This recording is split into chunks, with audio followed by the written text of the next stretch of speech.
वाली में कर, पुरानी वाली। हाँ जी, hello and welcome to all my dear students. क्या हाल चाल है आप लोगों के, कैसे हैं आप सब लोग? एक बार फिर से आप सब लोगों का वेलकम।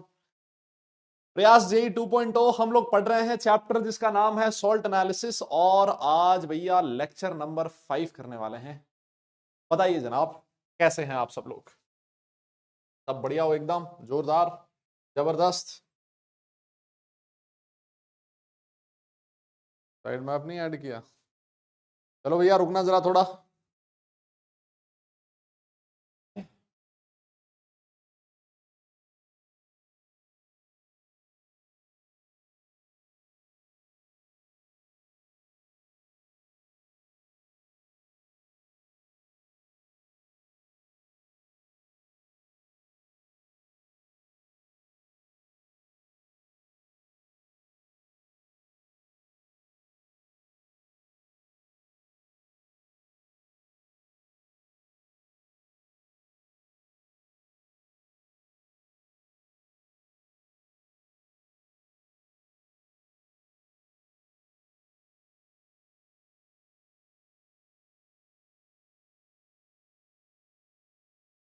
हाँ जी,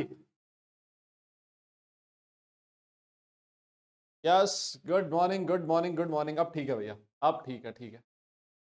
हाँ जी, नमस्कार नमस्कार नमस्कार, बताइए। सब बढ़िया हो? पढ़ाई लिखाई कर रहे हो सही से? भाई बारिश, बारिश हो रही है? अभी इधर तो नहीं हो रही। हाँ, यूपी में हो रही है, अच्छा। इधर भाई ठंड है जोरदार। हाँ हाँ, ठंड का ध्यान रखियो। ठंड का ध्यान रखना भाई, कोई बीमार हो गया ना तो बड़ा लफड़ा हो जाएगा, है ना। हम्म। तो हम लोग आज इसी चैप्टर को कंटिन्यू कर रहे हैं।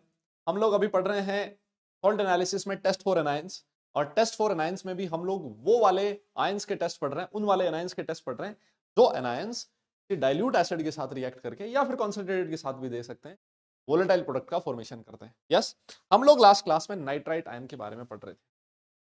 हाँ, अगर इधर इतनी बारिश हो रही तो भैया इधर भी होगी, फिर तो राजस्थान में भी होगी, मतलब ऐसा लग रहा है।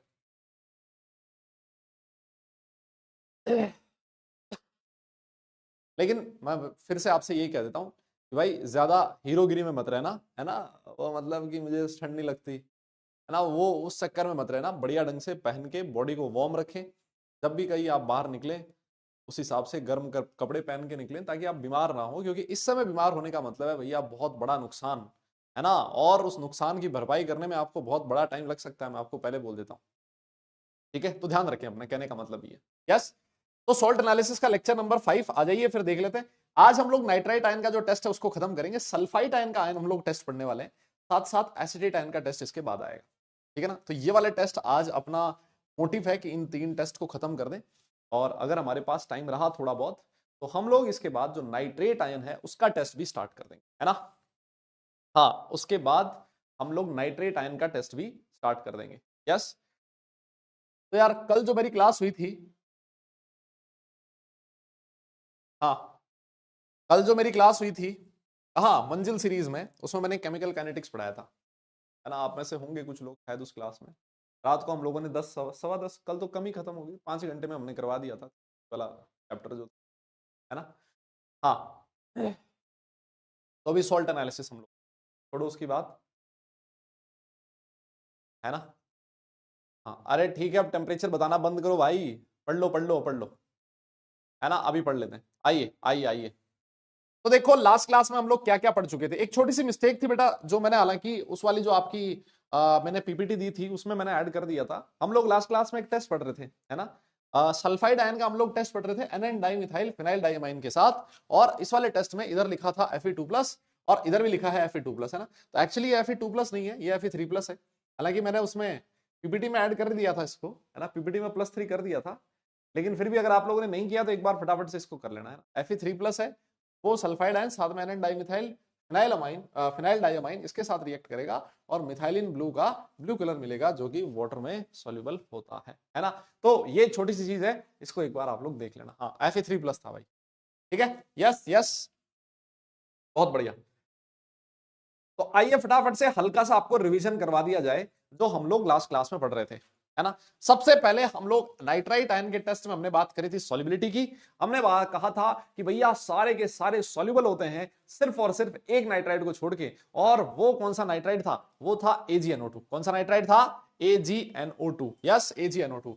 तो इसी वजह से इसका जो पीपीटी वाला टेस्ट होगा वो सिर्फ और सिर्फ AgNO3 के साथ ही आएगा, है ना। AgNO3 है, अगर आपने आपके पास टेस्ट ट्यूब है उसमें नाइट्राइट आयन प्रेजेंट है, ऊपर से क्या करना है आपको AgNO3 डाल देना है। जैसे AgNO3 डालोगे AgNO2 का व्हाइट प्रेसिपिटेट बन जाएगा which is soluble in dilute HNO3 and ammonia solute, है ना। देखो NH4OH लिखा हो या फिर अमोनिया सॉल्यूशन लिखा हो, बात एक ही है ना। कंफ्यूज नहीं होना आप लोगों को, ये चीज आप लोगों ने उधर फिजिकल केमिस्ट्री में भी केमिकल इक्विलिब्रियम में बहुत काम में आती थी, है ना, कि वहां पर अमोनिया सॉल्यूशन दे देता था और हमें केबी देता था NH3 का, अमोनिया का केबी गिवन होता था, याद है ना। तो ये कंफ्यूज नहीं होना, अगर कहीं पर लिखा है अमोनिया सॉल्यूशन या फिर लिखा है NH4OH तो दादा एक ही बात है ना। दोनों में से कुछ भी कह सकते हो आप लोग, एग्जामिनर ने कुछ भी लिखा है वो एक ही है ना, दोनों में से कुछ भी लिखा हो। डन, ये रिएक्शन हम लोग पढ़ चुके थे। फिर उसके बाद बहुत शानदार चीजें मैंने आपको बताई थी, और भी बढ़िया बढ़िया चीजें। क्या क्या लिखी थी, हमने कहा था कि भाई जो NO2 माइनस होता है, जो नाइट्राइट आयन होता है उसमें नाइट्रोजन की ऑक्सीडेशन स्टेट +3 होती है, यस। तो ये +3 से रिड्यूस भी हो सकता है और +3 से ऑक्सीडाइज भी हो सकता है।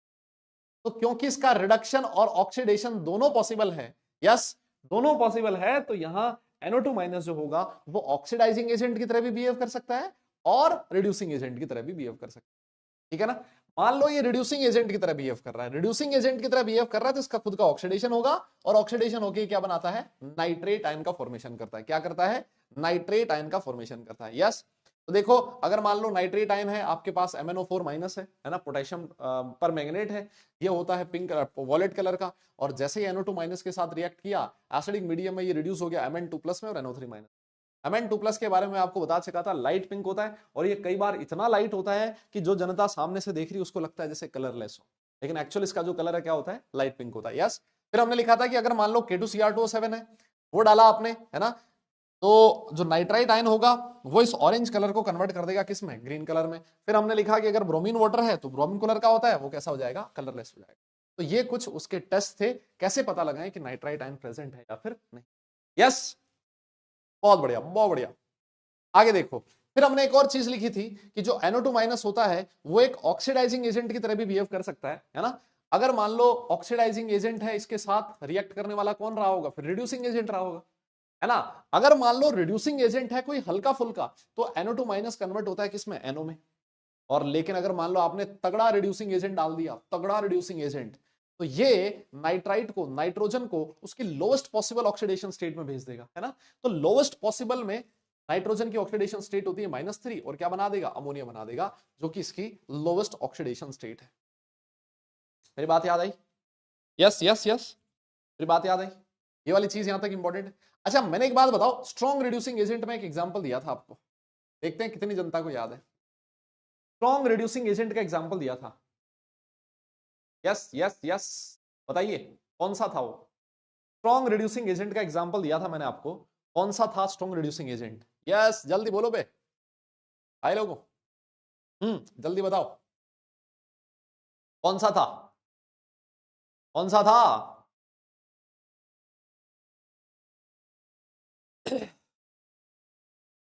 नहीं ना, हाँ मुझे पता ही था। अबे तो नेसेंट ऑक्सीजन, नेसेंट हाइड्रोजन कहां से आया था वो, हाँ यस, नेसेंट हाइड्रोजन कहां से आया था, कहां, लूकास रीजेंट, भाई कान पे पड़ेगी साला थप्पड़े, लूकास रीजेंट कहां से आया था, है, हाँ डेवडा एलॉय लिखा था ना। फिर उसके बाद टेस्ट विद के भी कर सकते हो, I माइनस जो होता है NO2 माइनस के साथ I2 बनाता था, और अगर मान लो आप इसमें I2 में स्टार्च डाल दो, है ना, अगर आपने स्टार्च का सॉल्यूशन डाल दिया I2 में तो आपको ब्लू कलर का कॉम्प्लेक्स बनता था, है ना, ब्लू कलर कॉम्प्लेक्स बनता था। ये रिएक्शन आज भी आएगी, मैं लिखवा दूंगा आपको, यस ब्लू कलर का कॉम्प्लेक्स आपको मिलता था, ठीक है ना, ब्लू कलर का कॉम्प्लेक्स आपको मिलता था, ठीक है सर। फिर हमने ये वाली रिएक्शंस लिखी थी कि जैसे जिंक है ना, डिवाडा ऑलोइन में zinc plus NaOH, Al plus NaOH, ये एलॉय आपको लिखवा दी थी, साथ में अल्कलाइन सॉल्यूशन होना चाहिए, नेसेंट हाइड्रोजन प्रोवाइड करेंगे और नेसेंट हाइड्रोजन NO2 माइनस को रिडक्शन करके किसमें डाल देंगे, NH3। ये जो NH3 होती है पंजेंट स्मेल होती है और साथ साथ ही बेसिक गैस होती है। NH3 की पहचान करने के लिए भी मैंने आपको कुछ रिएक्शंस लिखवाई थी, ये होती है NH3 की। यस, ये हम लोग लिख चुके थे, लेकिन मैंने आपसे कहा था कि ये जो नेस्लर रिएजेंट होता है इसका ध्यान रखना है, ये इंपॉर्टेंट है। और साथ साथ स्विट्जर सॉल्ट होता है, ये भी इंपॉर्टेंट है, इसके बारे में भी आपसे एग्जाम में क्वेश्चन पूछा जा सकता है ना। तो ये अमोनिया की पहचान थी। कोई कहे भाई मुझे तो नहीं पता लग रहा अमोनिया है ना, मुझे तो स्मेल नहीं आ रही, चलो कोई बात नहीं, आप लोग उसको डिफरेंट डिफरेंट कलर के पीपीटी वगैरह बना के दिखा सकते हो, जिससे कि उसको विश्वास हो जाए कि हाँ ये अमोनिया ही गैस। ठीक है, डन। तो यहां तक मेरे हिसाब से हम लोग लास्ट क्लास में पढ़ चुके थे। Yes yes yes. अच्छा, अब मैं एक क्वेश्चन पूछना चाहता हूं आपसे। एक बार बताओ, आप में से कितने सारे लोग ऐसे हैं जिन्होंने एनसीईआरटी का लैब मैनुअल अपने पास रख रखा है, या फिर कितने लोगों के पास लैब मैनुअल है, ये बताओ। देखिए, हाँ ईमानदारी से बताइए, झूठ मत बोलना, है ना, झूठ मत बोलना। कितने लोग ऐसे हैं जिनके पास, कितने लोग ऐसे हैं जिनके पास लैब मैनुअल है? Yes yes yes. कितने लोग ऐसे हैं, हाँ, जिनके पास लैब मैनुअल है एनसीईआरटी का? नहीं है? वेरी गुड बेटा, बहुत बढ़िया, क्या बात है, मतलब एकदम से मेरा दिल खुश हो गया ये बात सुन के, है ना। हाँ, ये देखो सारे नो ही नो लिख रहे हैं भाई। अबे बेशर्मो, थोड़ी शर्म कर लो, है तुम्हारे पास लैब मैनुअल नहीं है? हे प्रभु, तू बस ये क्या सुन लिया मैंने, है ये तो वही बात होगी कि बेटा एक बात बताओ, कितने लोगों के पास एनसीईआरटी नहीं है? आप जेई का एग्जाम देने जा रहे हो, एनसीईआरटी है कि नहीं है? बोले नहीं है सर, हमने तो नहीं रख रखी।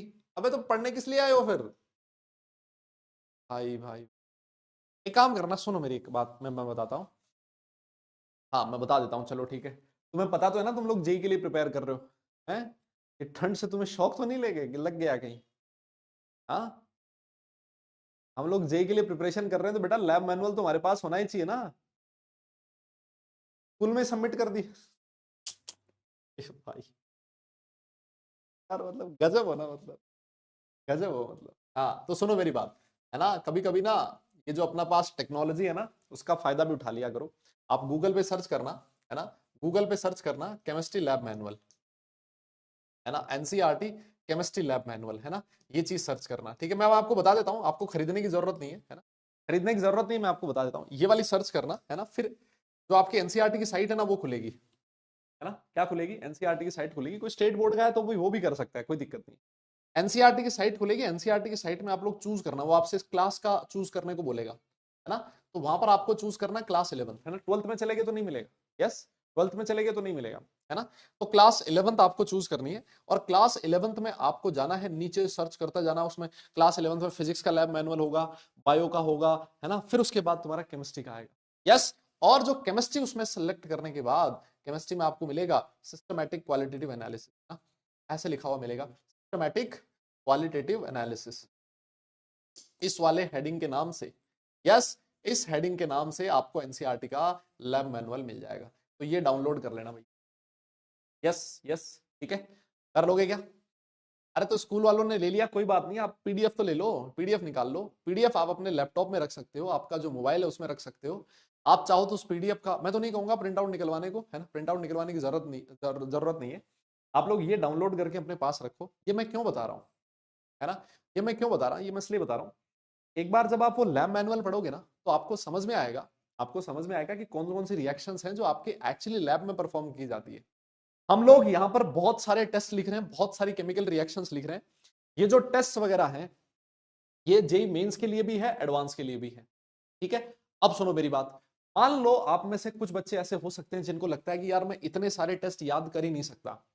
सुन लो मेरी बात, आप में से बहुत सारे बच्चे ऐसे हो सकते हैं जो कहें सर मेरे बस का नहीं है, मैं इतने सारे टेस्ट याद नहीं रख सकता, या फिर मेरे बाकी चैप्टर्स हैं वो भी मुझे कंप्लीट करने हैं, तो मैं इतना ज्यादा इस चैप्टर पे टाइम नहीं दे सकता।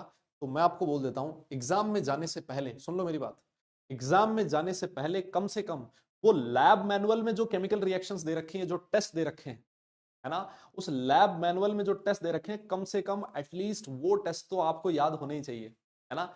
ये जो टेस्ट हम लोग पढ़ रहे हैं मेंस एडवांस सारे हिसाब से लिख रहे हैं, मैं यहाँ कोई अलग अलग क्लासिफिकेशन नहीं कर रहा हूं कि जैसे मान लो मेंस का है या फिर एडवांस का है ना। ये जो रिएक्शंस आपको लैब मैनुअल में हो सकता है ना मिले, है ना, ये रिएक्शंस नहीं मिलेगी, क्योंकि हो सकता है ये एडवांस पॉइंट ऑफ व्यू से इंपॉर्टेंट हो, लेकिन पता नहीं है ना कौन सी है एडवांस के इंपॉर्टेंट और कौन सी है जेई मेन से। लेकिन बट स्टिल जनरली ऐसा होता है कि जो लैब मैनुअल होता है जेई लैब मैनुअल के इर्द गिर्द ही क्वेश्चन पूछे है ना। तो कम से कम लैब मैनुअल में जितनी भी केमिकल रिएक्शंस पड़ी हैं, यस, वो सारी तो याद होनी ही चाहिए, कम से कम उतनी तो याद करके जाओगे। बताओ, यस यस, समझ में आ गई मेरी बात? क्लियर है ये चीज? बोलो बोलो हाँ। अरे हाँ ठीक है, 43 पेज है, 48 पेज है, 58 पेज है, जो भी पेज है उसको डाउनलोड करके एक बार देख लेना। उसमें जब आप वो डाउनलोड करके उसको देखोगे ना, तो जितने भी आयंस के टेस्ट हम लोगों ने किए हैं वो सारे आयन के टेस्ट आपको वहां मिलेंगे, है ना। और उससे एडिशनल ही हम लोगों ने अपनी क्लास में लिखे, तो उसमें वो जो टेस्ट वगैरह है वो कम है, वो बड़े आराम से याद हो जाएंगे आपको बहुत जल्दी, मैं गारंटी दे सकता हूं एकदम खटाक से। ऐसे एक एक जो आयन का टेस्ट है ना, वो लोग तुम मतलब आधे आधे घंटे में कंप्लीट कर लोगे, ये मेरी गारंटी है ना। तो कम से कम वो तो याद होना ही चाहिए। ठीक है, डन, बोलो हो जाएगा? ऑल राइट, चलो फिर ठीक है, आगे चलते हैं अब हम लोग। अब उसके बाद हम लोग आगे चलते हैं। हम लोग अब बात करने वाले हैं नाइट्राइट आयन का टेस्ट विद एसिड, है ना, एसिड के साथ टेस्ट। तो कोई बात नहीं सर, ये जो NO2 माइनस था ये तो क्लास ए में आता था, और क्लास ए में भी सब ग्रुप ए में आता था, तो सब ग्रुप ए में डाइल्यूट ले लो, कॉन्सेंट्रेटेड ले लो। तो हमने क्या किया, डाइल्यूट HNO2SO4 ले लिया। ठीक है ना, ये वाला रिएक्शन इंपॉर्टेंट है, यस यस, ये वाला रिएक्शन इंपॉर्टेंट है। तो डाइल्यूट आपने H2SO4 लिया, और आपका जो टेस्ट ट्यूब था उसमें नाइट्राइट आयन प्रेजेंट था, है ना, नाइट्राइट आयन प्रेजेंट था। तो जो H2SO4 है वो क्या करेगा, वो कन्वर्ट कर देगा HNO। देखो ये NO2 माइनस है ना, ये NO2 माइनस है, और डाइल्यूट H प्लस H2SO4 क्या देगा, H प्लस देगा। तो ये जो H प्लस है NO2 के माइनस रिएक्ट करके के साथ रिएक्ट करके क्या बना लेगा, HNO2 बना लेगा, है ना। और ये जो HNO2 होता है क्या होता है दादा, अनस्टेबल, यस अनस्टेबल होता है। यहां नाइट्रोजन का ऑक्सीडेशन स्टेट कितना बोलो, +3 है। तो ये अनस्टेबल है, तो ये कन्वर्ट हो जाता है किसमें, NO प्लस HNO3। क्या ये रिएक्शन डिस्प्रोपोर्शनेशन रिएक्शन है क्या, सर मुझे लग तो रहा है, चेक कर लेते हैं एक बार डिस्प्रोपोर्शनेशन है कि नहीं। यहाँ HNO2 में नाइट्रोजन +3 में है, तो यहाँ NO में +2 है, +3 से +2 रिडक्शन हो गया, +3 से यहाँ देखो +5 ऑक्सीडेशन हो गया। देखो सर, +3 से ऑक्सीडेशन, रिडक्शन और ऑक्सीडेशन दोनों ही हो रहा है, एक ही सब्सटेंस का हो रहा है। सर ये हमने लास्ट क्लास में पढ़ा था, कॉम्प्रोपोर्शनेशन का just opposite. Yes, last class में पढ़ा था ना हमने। अरे भाई, कॉम्प्रोपोर्शनेशन का जस्ट ऑपोजिट यही तो है, कोई बोल ही नहीं रहा यार। यस यस यस, तो HNO3 बन जाएगा। और मैं आपको एक बात बताऊं, ये जो NO बना है, ये एयर में जो ऑक्सीजन प्रेजेंट है उसके साथ कंबाइन होके NO2 बना देता है। और NO2 को सारी दुनिया जानती है इसके ब्राउन कलर के फ्यूम। यस, ये हम लोगों ने लिखा था कि जो NO2 होता है उसके ब्राउन कलर के फ्यूम्स होते हैं। एक बात बताओ, NO2 और Br2 है ना, याद करवाता हूं, जो Br2 होता है उसके ब्राउन कलर के फ्यूम्स होते हैं ना, दोनों के ही ब्राउन कलर के फ्यूम्स होते हैं। कैसे पता लगाओगे कि वो Br2 है या फिर NO2? आपको बता रखा हूं मैं, बहुत बार बता दिया, एक बार फिर पूछता हूं, देखें, बताओ देखें। यस, कैसे पता लगाओगे, कैसे पता लगाओगे भैया, कैसे पता लगाओगे, जल्दी बोलो जल्दी बोलो जल्दी बोलो, कि वो NO2 थी या फिर Br2 था? कैसे ही पता लगेगा, कैसे पता लगेगा? हम्म,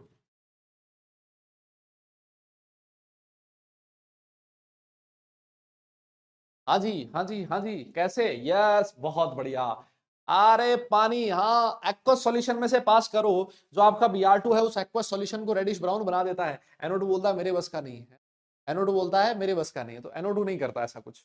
यस, हाँ, एक्वस सॉल्यूशन में से पास करना, वेरी गुड यार, तुमने याद कर रखा, तो बड़ी खुशी हुई मुझे, तो बहुत बढ़िया, वेरी गुड।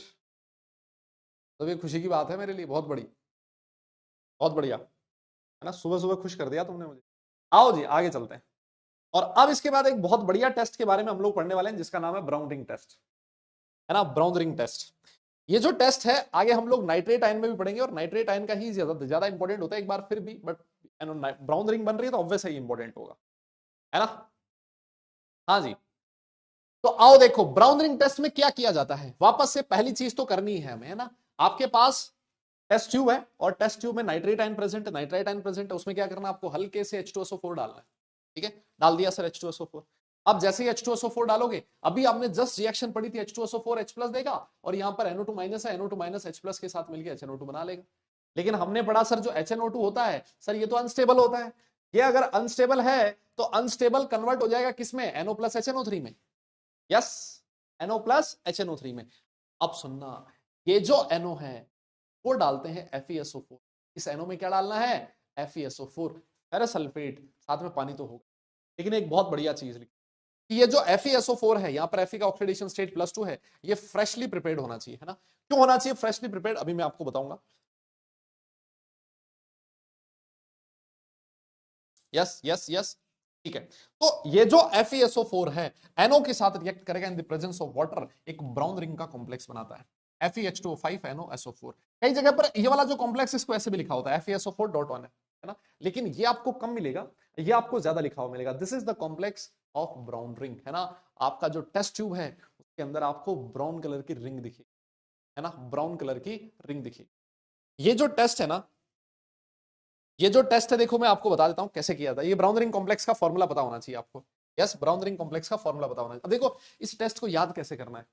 ये रिएक्शंस भले ही एज इट इज आपको याद हो ना हो, इट डजंट मैटर। आपको पता है याद क्या करना चाहिए, किस तरह से इस वाले टेस्ट को याद करना है। आप बोलोगे पता याद कैसे करोगे कि मेरे पास टेस्ट ट्यूब है, टेस्ट ट्यूब में नाइट्राइट आयन है, इस नाइट्राइट आयन में हल्का सा डाइल्यूट H2SO4 डालूंगा। यस, जैसे डाइल्यूट H2SO4 डाला HNO2 बनेगा। HNO2 अनस्टेबल होता है, अनस्टेबल होगा तो फिर मुझे क्या करना है, HNO2 को कन्वर्ट कर देना है NO प्लस HNO3 में। और ये जो NO है, ये NO रिएक्ट करेगा किसके साथ, FeSO4, उसमें फेरस सल्फेट डाल देना है वाटर के साथ, है ना। और जो FeSO4 होना चाहिए वो नया नया बना हुआ होना चाहिए। यस यस, अभी अभी तैयार किया हुआ होना चाहिए।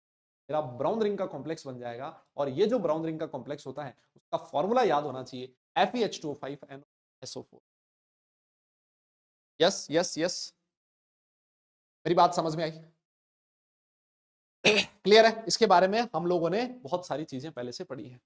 अब ये जो टेस्ट, इसमें पहली चीज तो ये है कि ये फ्रेशली प्रिपेयर्ड क्यों होना चाहिए, उसको अभी अभी ताजा ताजा प्रिपेयर क्यों किया हुआ होना चाहिए। बिकॉज अगर ऐसा नहीं हुआ तो एटमॉस्फेरिक ऑक्सीजन की प्रेजेंस में जो Fe2+ होता है, यहां पर Fe का ऑक्सीडेशन स्टेट +2 है ना। और अगर मान लो इसको आपने काफी टाइम तक पड़ा रहने दिया तो ये जो Fe2+ है ये कन्वर्ट हो जाएगा किसमें, Fe3+ में, है ना। इसका ऑक्सीडेशन होके किसमें कन्वर्ट हो जाएगा, Fe3+ में।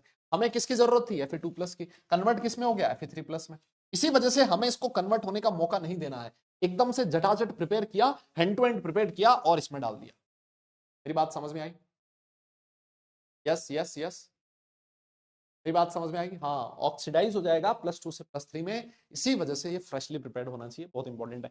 अब ये जो टेस्ट है ना, इसमें एक खास बात और होती है ना, इसमें एक खास बात होती है, पता क्या करते हैं इसमें। जैसे मान लो ये वाली आपके पास टेस्ट ट्यूब है, और ये जो टेस्ट ट्यूब है इसके अंदर क्या प्रेजेंट है, इसके अंदर नाइट्राइट आयन प्रेजेंट है। ये वाला टेस्ट कैसे परफॉर्म किया जाता है, इसके अंदर नाइट्राइट आयन प्रेजेंट है, NO2-। तो जब आप इसमें डाइल्यूट H2SO4 डालते हो ना, सुनना मेरी बात, डाइल्यूट H2SO4 लैब में ऐसा बोला जाता है कि भाई डाइल्यूट H2SO4 ना इसमें एकदम से ऐसे मत डाल, यहां से डाइल्यूट H2SO4 मत डाल ऊपर से। कहते हैं डाइल्यूट H2SO4 यहां साइड वॉल से डालना होता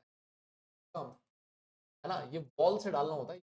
और भी कई जगह देखी होगी, है ना, एकदम से उसमें नहीं डालना टेस्ट ट्यूब में, है ना। क्या करते हैं, टेस्ट ट्यूब में बिल्कुल हल्का हल्का साइड से, साइड वॉल से हल्का हल्का डाइल्यूट H2SO4 डाला जाता है ना।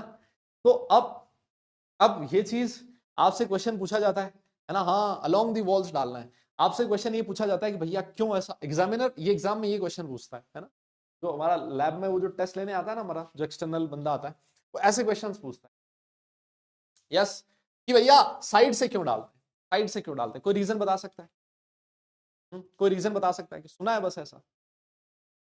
यस यस यस, बहुत बढ़िया बेटा प्रज्वल, बहुत जबरदस्त चीज लिखी है प्रज्वल ने, वेरी गुड।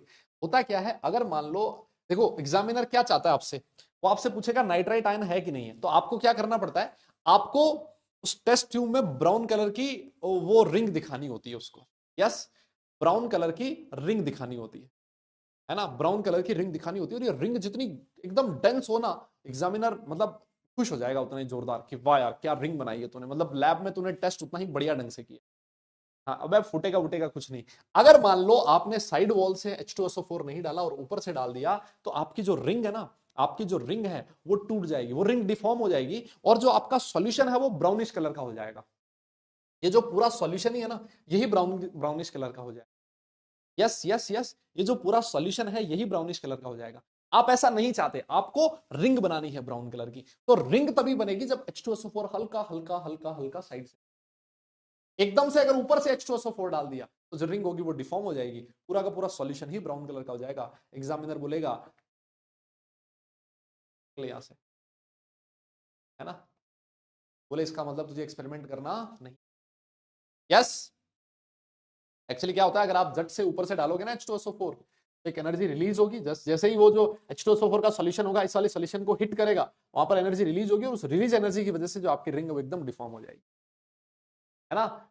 यस, तो इसको आप अपने शब्दों में चाहो तो लिख सकते हो, ऑलराइट, चाहो तो आप इसको शब्दों में लिख सकते हो कि जो H2SO4 है वो साइड वॉल से डालना है ताकि हमारी रिंग डिफॉर्म ना हो, एकदम बढ़िया रिंग बनी रहे। ठीक है, ठीक है, डन। अरे बोलो भाई, हाँ क्लियर है। तो ये वाला था ब्राउन रिंग का टेस्ट। मेरे हिसाब से इसके आगे पीछे मैंने इतनी सारी चीजें बता दी हैं, अब आप लोग ये वाला टेस्ट नहीं भूलोगे, है ना, भूलना भी नहीं चाहिए, भूलना भी नहीं, अरे ये तो आ गया, दोनों सेम ही चीज है। अच्छा एक चीज और बढ़िया बताता हूं, देखो मैं आपको एक और बढ़िया बताता हूं मैं आपको। कई बार क्या होता है, एग्जामिनर होता है शाना, है ना, हाँ एग्जामिनर होता है शाना, वो क्या कहता है, वो आपसे ऐसा कहता है कि ना देख मेरे भाई, इसमें एक सॉल्ट नहीं है, इसमें मिक्सचर ऑफ सॉल्ट्स है। क्या कहता है आपसे वो एग्जामिनर, कहता है कि दादा इसमें मिक्सचर ऑफ सॉल्ट्स है। यस, क्या कहता है कि मिक्सचर ऑफ सॉल्ट्स है, जैसे मान लो बेरियम नाइट्राइट है, स्ट्रोंसियम है, ब्लेड है, इसका मिक्सचर दे दिया, और आपसे पूछा है कि बताइए इसमें नाइट्राइट आयन प्रेजेंट है या फिर नहीं है ना। आपसे क्या पूछा है कि बताओ इसमें नाइट्राइट आयन प्रेजेंट है या फिर नहीं है, ठीक है, इसमें नाइट्राइट आयन प्रेजेंट है या फिर नहीं है। तो आप क्या करोगे, देखो उसका तरीका बताया। अगर मिक्सचर में से आपको नाइट्राइट आयन की प्रेजेंस पता लगानी है तो आपको सबसे पहले काम क्या करना है, आपको उसमें डाइल्यूट H2SO4 डालना है ना, ये तो हम लोग डालते ही हैं, है ना, ये तो हम लोग डालते ही हैं पहले टेस्ट में डाइल्यूट H2SO4। जैसे आप लोग डाइल्यूट H2SO4 डालोगे, अगर बैरियम है तो बैरियम सल्फेट में कन्वर्ट हो जाएगा, स्ट्रोंसियम है तो स्ट्रोंसियम सल्फेट में कन्वर्ट हो जाएगा, और लेड है तो लेड सल्फेट में कन्वर्ट हो जाएगा। इन सबके क्या मिल जाएंगे, प्रेसिपिटेट मिल जाएंगे। यस, इन सबके क्या मिल गए, प्रेसिपिटेट मिल गए। भाई जो बैरियम है SO4 के साथ रिएक्ट करके बैरियम सल्फेट बना लेगा। yes? ये जो Sr2+ है SO4 के साथ रिएक्ट करके स्ट्रोंसियम सल्फेट बना लेगा। वैसे ही जो लेड है वो भी PbSO4 के साथ SO4 के साथ रिएक्ट करके PbSO4 बना लेगा। ठीक है, तो अब इसके प्रेसिपिटेट बन गए। अब प्रेसिपिटेट बनने के बाद आपको क्या करना है, आपका जो सॉल्यूशन है उसको छान लेना है, फिल्टर कर लेना है। अगर आप फिल्टर करोगे तो जो ये वाले प्रेसिपिटेट है तो अलग हो जाएंगे। सॉल्यूशन में सिर्फ और सिर्फ कौन सा आयन प्रेजेंट होगा, NO2-। सॉल्यूशन में कौन सा आयन प्रेजेंट होगा, NO2-। और ये जो NO2- है इसमें ऐसे FeSO4+ डाइल्यूट H2SO4 डाल देना तो हमारा ब्राउन रिंग का कॉम्प्लेक्स बन जाए। मेरी बात समझ में आई? यस, आपका ब्राउन रिंग का कॉम्प्लेक्स। अरे बोलो बोलो भाई बोलो, समझे हो। तो जब भी हमें मिक्सचर दिया है, यस, जब भी हमें मिक्सचर दिया हो, उस मिक्सचर में नाइट्राइट आयन का पता लगाना हो तो आप इस तरह से पता लगा सकते, है ना, कि हमें सबसे पहले डाइल्यूट H2SO4 डाला था, डाइल्यूट H2SO4 डालते ही ये वाले जो सॉल्ट्स हैं ये सबके प्रेसिपिटेट मिल जाएंगे, उस सॉल्यूशन को फिल्टर कर लेना है, फिल्टर में सिर्फ और सिर्फ नाइट्राइट आयन प्रेजेंट होगा, और नाइट्राइट आयन जो होगा उसमें आप लोग FeSO4+ H2SO4 डाल देना। फिर से मैंने आपसे कहा ये जो FeSO4 है ये फ्रेशली प्रिपेयर्ड होना चाहिए, एकदम से अभी अभी बना होना। यस, अरे बोलो, समझे क्या, डन डन, वेरी गुड। ठीक है जनाब, अब इसके बाद एक और टेस्ट है, बहुत ही शानदार सा टेस्ट है, नाम सुन के ही आप लोग एकदम खुश हो जाओगे, ग्रीस इलॉस्वे टेस्ट, है ना। अब आपको लग रहा होगा कि सर ये वाला टेस्ट तो बहुत फाड़ू है, मतलब, है ना, एकदम ये तो कुछ अलग ही टेस्ट है। ये बेटा आपके एनसीईआरटी लैब मैनुअल में दिया हुआ है ना, कहां दिया है, लैब मैनुअल में दिया है। और अगर लैब मैनुअल में दिया है इसका मतलब इंपॉर्टेंट और हो जाता है, क्योंकि इसके जेई मेंस में पूछे जाने की प्रोबेबिलिटी बहुत जबरदस्त है। यस, जेई मेंस में पूछे जाने की प्रोबेबिलिटी बहुत जबरदस्त है। क्या हुआ भैया, चैट में क्या हो रहा है, क्या दिक्कत हो रही है भैया, हाँ, फिल्टर कैसे करेंगे, वाह, वाह बेटा वाह, है ना, कप रुमाल लेके जाना है ना, रुमाल लेके जाना अपनी, है ना, उस टेस्ट ट्यूब के ऊपर, ये बीकर के ऊपर रुमाल डाल के उसमें ऊपर से वो डाल देना, तब जो टेस्ट ट्यूब में सॉल्यूशन है ना वो डाल देना, फिल्टर हो जाएगा। अरे मेरे भाई कभी तूने शक्ल देखी है लैब की, कह रहा फिल्टर कैसे करेंगे, बताओ। ये क्वेश्चन तो वैसे जबरदस्त है आपका, है ना। आओ देखो क्या करते हैं इसमें, ग्रीस इलॉस्फेट टेस्ट में क्या किया जाता है ना, हाँ बताओ। अब इस क्वेश्चन का क्या जवाब दूं यार मैं, फिल्टर कैसे करते हैं। बेटा पेपर मिलता है वहां, फिल्टर पेपर आता है एक, ना लैब में दिया जाता है, कभी लैब में घुसो, है ना, नहीं तो ऐसे ही टूर पे चले जाओ किसी स्कूल में, तो 50 रुपए देखिए स्कूल वालों को, है ना कि साहब मुझे लैब देखनी है और मुझे एक बार टूर करवा दो, तो 50 रुपए जितने भी लेता है स्कूल वाला, छोटी स्कूल हो उसमें जाना, बड़ी स्कूल वाला तो बोलेगा बाहर निकल यहाँ। हाँ, आओ, आओ जी आओ। अब देखो, जो ग्रीस इलोस्फेट टेस्ट है इसमें क्या किया जाता है, आपके पास जो टेस्ट ट्यूब है उसमें नाइट्राइट आयन प्रेजेंट है, ऑब्वियस है। आप उसमें क्या करते हो, हल्का सा एसिटिक एसिड डाल, एसिटिक एसिड H प्लस देता है, और ये जो H प्लस होता है ये NO2 माइनस के साथ रिएक्ट करके NO2 प्लस HNO2 बना लेता है। साथ में आपको एसिटेट आयन मिलता है ना, साथ में क्या मिलेगा, एसिटेट आयन मिलेगा। अब ये जो एसिटेट आयन है, सुनना मेरी बात, ये जो एसिटेट आयन है इसकी रिएक्शन आपको करवानी होती है। ये जो एसिटेट आयन है, सुनना, ये गलत दिख रहा है, सल्फोनिक एसिड नहीं है बेटा, सल्फेनिलिक एसिड है ना, सल्फेनिलिक, सल्फेनिलिक। अरे ये सल्फेनिलिक तुमने पढ़ा है ना उधर, कहां पढ़ा है, मतलब एनसीईआरटी में ये रिएक्शन होती थी। सल्फेनिलिक एसिड ये होता था ना NH2 और SO3H, बोलो यही तो होता था, अरे बोलो ना, यही होता था ना सर। यहाँ पर ये वाला जो ग्रुप है बेसिक ग्रुप है और ये वाला एसिडिक ग्रुप है, आप लोग बोलते थे ये ज्विटर आयन की फॉर्म में कन्वर्ट हो जाता है। ये दे रखा है तुमने, ऑर्गेनिक केमिस्ट्री पढ़ा है तुम लोगों ने अमाइंस चैप्टर में, यस आया था ना ये रिएक्शन। हाँ, तो this is the salt, sulphanilic acid का सॉल्ट है, ये होता है sulphanilic acid. This is basic group, this is acidic group, H plus का आदान प्रदान चलता रहता है, ये सॉल्ट बनता है, इसको आप लोग ज्विटर, ये आयन बनता है जिसको आप लोग ज्विटर आयन बोलते हो, है ना, ज्विटराइन बोलते हो, ठीक है। तो ये सल्फेनिलिक एसिड का सॉल्यूशन है, NH2 था, है ना, लेकिन यहां से H प्लस आया, H प्लस के साथ ये सॉल्ट बन गया, सल्फेनिलिक एसिड का सॉल्यूशन है ना, ये सल्फेनिलिक एसिड का सॉल्यूशन है। और इसी में क्या प्रेजेंट है, HNO2। आपने ऊपर से ये जो मिक्सचर है इसके अंदर सल्फेनिलिक एसिड डाल दिया, तो रिएक्शन हो जाएगी डाईएजोटाइजेशन। ये देखो डाईएजो कंपाउंड बन गया, N डबल बॉन्ड O। देखा इसको आज से पहले कभी, बेंजीन डाइजोनियम सॉल्ट, डाईएजोटाइजेशन आप लोगों ने रिएक्शन पढ़ी है अमाइंस में, ये ऑर्गेनिक का टेस्ट है बेटा, है ना, डाईएजोटाइजेशन ऑर्गेनिक की रिएक्शन है, आप लोगों ने रिएक्शन पढ़ी होगी ये, यस पढ़ा है कि नहीं पढ़ा है। अमाइंस जो होते हैं HNO2 के साथ डाईएजोटाइजेशन रिएक्शन देते हैं, यस। जो हमारे एलिफेटिक अमाइंस होते हैं उनके diazonium salts are not stable, वो कन्वर्ट हो जाते हैं फर्दर अल्कोहल या फिर एल्कीन में। लेकिन जो एरोमेटिक 1 डिग्री अमाइंस होते हैं उनके एरोमेटिक 1 डिग्री अमाइंस के जो डाइजोनियम सॉल्ट्स है दे आर स्टेबल। ये आप लोगों ने ऑर्गेनिक केमिस्ट्री पढ़ा होगा, यस। हाँ, तो अगर मान लो आपके पास, वापस से मैं बता देता हूं क्या करना है, आपके पास टेस्ट ट्यूब है, उस टेस्ट ट्यूब में नाइट्राइट आयन प्रेजेंट है, ऊपर से आपने उसमें एसिटिक एसिड डाल दिया, ठीक है। एसिटिक एसिड डाला तो क्या बना होगा, HNO2 प्लस एसिटेट आयन बना होगा। फिर उसमें आपको सल्फेनिलिक एसिड डाल देना, सल्फेनिलिक एसिड का सॉल्यूशन ये रहा।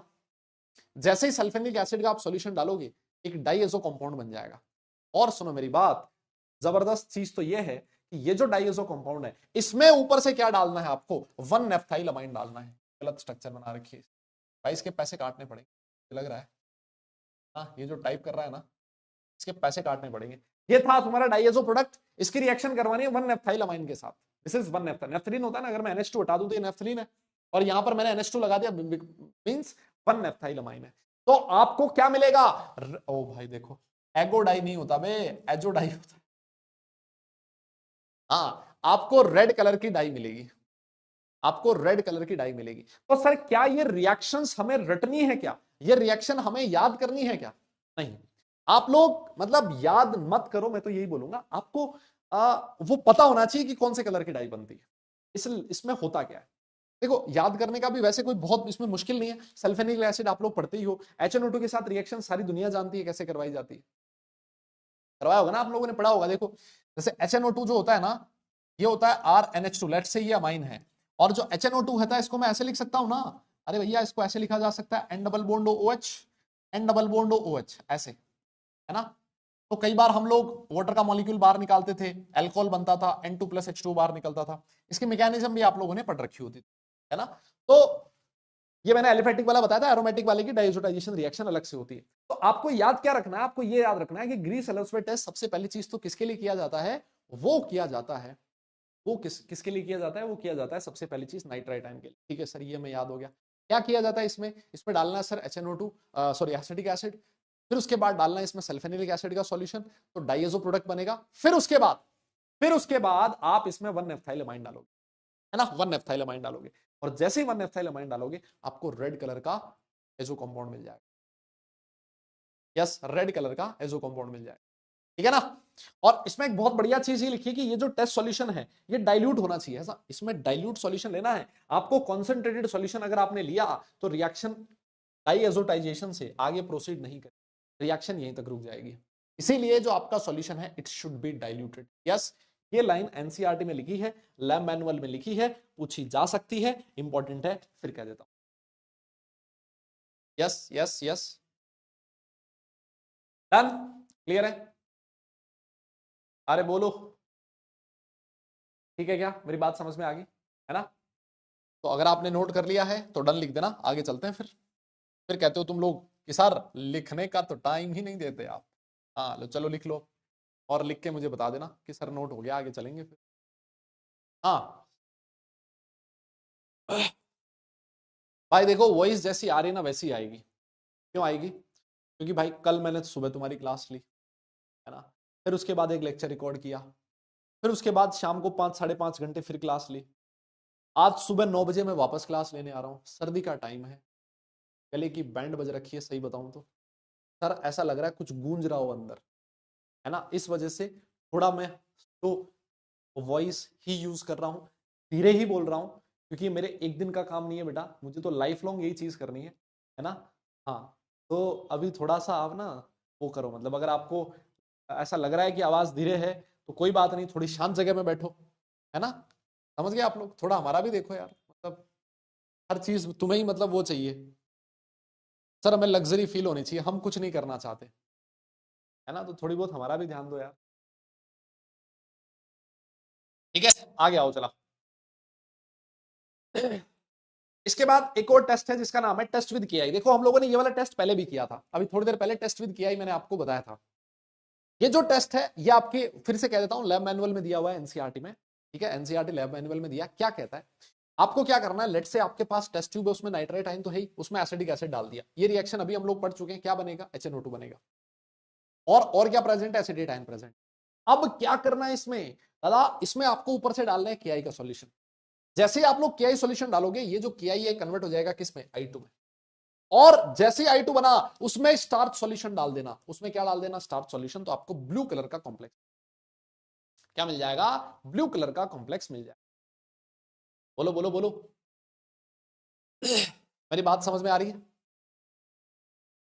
यस यस यस, ये वाला चीज बहुत ही इंपॉर्टेंट है, ध्यान रखना है। जब भी I2 बनता है, और I2 का अगर आपको पता लगाना हो, कभी भी सुनना मेरी बात क्या कह रहा हूं, जब भी आपको I2 का पता लगाना हो, हमेशा आप उसमें स्टार्च सॉल्यूशन डालकर देख लिया करो। अगर उसमें I2 है तो स्टार्च सॉल्यूशन के साथ रिएक्ट करते ही आपका ब्लू कलर का कॉम्प्लेक्स आ जाएगा, है ना, ये चीज इंपॉर्टेंट है। जब भी I2 बनता है, I2 जैसे ही बनेगा उसमें आप स्टार्च सॉल्यूशन डालो, हमेशा आपको क्या मिलेगा, ब्लू कलर का कॉम्प्लेक्स। देखो एक चीज आपने नोटिस करी होगी, रिएक्शंस, बहुत सारी रिएक्शंस रिपीट सी हो रही हैं, आपको ऐसा लग रहा होगा, है ना, कि जैसे यही रिएक्शन बार बार आ रही है, NO2 माइनस एसिड के साथ रिएक्ट करके HNO2 बनाता है, HNO2 अनस्टेबल होता है, जो NO प्लस HNO3 में कन्वर्ट हो जाता है कई बार, या फिर आपने KI डाल दिया तो NO गैस दे देगा और साथ में I2 बनेगा, और जो I2 है वो स्टार्च के साथ रिएक्ट करके ब्लू कलर का कॉम्प्लेक्स। डन, यस, क्लियर है? तो बेटा नोट कर लिया और डन लिखना, आगे चलेंगे फिर, है ना। फिर उसके बाद अगला टेस्ट के बारे में बात करेंगे। अब जो मैं टेस्ट बताने वाला हूं वो आपके ऑर्गेनिक केमिस्ट्री के टेस्ट है। कौन से टेस्ट है? ऑर्गेनिक केमिस्ट्री के टेस्ट है ना। अब जो भी टेस्ट होंगे वो ऑर्गेनिक केमिस्ट्री के टेस्ट होंगे। आइए, यस, हम्म, बहुत बढ़िया बेटा, बायोमोलिक्यूल में पढ़ा है, वेरी गुड। आओ जी, अब इसके बाद कुछ टेस्ट ऐसे हैं जो HNO2 पे बेस्ड है ना, जिसमें हम लोग HNO2 के साथ रिएक्शन करवाते हैं। देखो HNO2 जो होता है उसमें भी NO2 माइनस आयन तो होता ही है ना, H प्लस, अगर मान लो ये एसिड है, एसिड जो होता है वो H plus plus NO2 minus produce करता है। तो ये वाले जो टेस्ट हैं ये बेस्ड है किस पे, HNO2 पे, HNO2 के साथ रिएक्शन पे बेस्ड है। सबसे पहली रिएक्शन यहां पर ये लिखी है, लेट्स से आपके पास NH4Cl है, आपने क्या किया, NaNO2 डाला उसमें, है ना, नाइट्रेट आयन प्रेजेंट होगा, जैसे आप उसमें NH4Cl डालोगे और हीट करोगे तो नाइट्रोजन गैस रिलीज, क्या रिलीज होगी, नाइट्रोजन गैस रिलीज। मेरी बात तुम्हें समझ में आ रही है? कौन सी गैस रिलीज होगी, नाइट्रोजन गैस रिलीज होगी। और ये जो रिएक्शन है ये प्रिपरेशन ऑफ नाइट्रोजन, जब मैं आपको प्रिपरेशन ऑफ नाइट्रोजन पढ़ाऊंगा पी ब्लॉक एलिमेंट में, जब हम लोग एडवांस के लिए पढ़ेंगे पी ब्लॉक एलिमेंट में, यस, तो उस समय देखेंगे कि ये वाली रिएक्शन आपको वहां पर भी मिलेगी, प्रिपरेशन ऑफ नाइट्रोजन। एक और रिएक्शन होती है, अगर मान लो आपने रिएक्शन करवा दी यूरिया के साथ, यूरिया का फॉर्मूला तो जानते हो ना आप लोग, ये होता है NH2CO NH2, इसकी रिएक्शन HNO2 के साथ करवाते हो, यहां पर भी NO2 N2 गैस रिलीज होती है। सर इसको कैसे याद कैसे रखें? सर देखो आप इसको ऐसे ध्यान में रख सकते हो, यह है यूरिया, ठीक है, आपका जो HNO2 है आप इसको ऐसे लिख सकते हो, वाटर मॉलिक्यूल बाहर निकालना है आपको, जब भी रिएक्शन आए आप ऐसे लिख दो N डबल बॉन्ड OH, इधर भी N डबल बॉन्ड OH, ध्यान रखना, यहां से H2 बाहर निकल गया, यहां से N2 बाहर निकल गया, यहां से N2 बाहर निकला, यहां से H2 बाहर निकला। देखो अब याद करने का तरीका बता रहा हूं, समझ लो, इधर यहां से H2 बाहर निकला, ये रहा H2O, है ना सर, यहां से भी H2 बाहर निकला, ये रहा N2 N2 N2 nitrogen gas, और यहां से क्या बना होगा, यहां से बना होगा C डबल बॉन्ड OH, है ना, ऐसे कह सकता हूं। H2CO3 बना होगा, देखो चेक करो, H2CO3 बना होगा, और ये जो H2CO3 होता है ये कन्वर्ट हो जाता है किसमें, CO2 plus H2। H2CO3 stable नहीं होता ना, कार्बोनिक एसिड, वो किसमें कन्वर्ट हो जाता है, CO2 प्लस H2। इस तरह से आप लोग रिएक्शन को याद भी कर सकते हो, अगर आप डायरेक्ट प्रोडक्ट आपको रटना नहीं है तो इस तरह से एक तरीका बना के, है ना, कि यार ऐसे हुआ होगा, और ऐसे आप लोग याद भी कर सकते हो कि नाइट्रोजन गैस रिलीज। मेरी बात समझ रहे हो क्या? अरे बोलो, ठीक है। तो ये तरीका है टेस्ट विद यूरिया। आपने HNO2 में जैसे यूरिया डाला नाइट्रोजन गैस रिलीज हो, ये भी प्रिपरेशन ऑफ नाइट्रोजन, इस रिएक्शन से भी आप लोग नाइट्रोजन बना सकते, ठीक है, बहुत बढ़िया। और देखो सर, सर ये रिएक्शन तो हमने पढ़ी है, टेस्ट विद 1 डिग्री अमाइन, अरे बोलो, ये रिएक्शन तो तुमने पढ़ी है ना ऑर्गेनिक में, RNH2 HNO2 के साथ रिएक्ट करेगा, अभी मैंने आपको बताया, इसमें भी आपको ऐसे ही करना है, N double bond OH, sir यहां से N2 बाहर निकला, यहां से H2 बाहर निकला, इधर से क्या बन गया, अल्कोहल बन गया, ये देखो alcohol plus N2 plus H2। अब इंपॉर्टेंट चीज ये है, इसमें आपको डालना है सेरिक अमोनियम नाइट्रेट, इसमें क्या डालना है, सेरिक अमोनियम नाइट्रेट डालना है। सेरिक अमोनियम नाइट्रेट का फॉर्मूला आपके सामने, सेरिक अमोनियम नाइट्रेट का फॉर्मूला आपके सामने। ये सेरिक अमोनियम नाइट्रेट जो होता है वो ऑरेंज रेड कलर का होता है, और जैसे ही आप इसमें सेरिक अमोनियम नाइट्रेट डालते हो आपको सॉल्यूशन का रेड कलर दिखाई, सॉल्यूशन का कलर कैसे दिखाई देगा, रेड कलर दिखाई, ऐसा कलर रेड कलर दिखाई।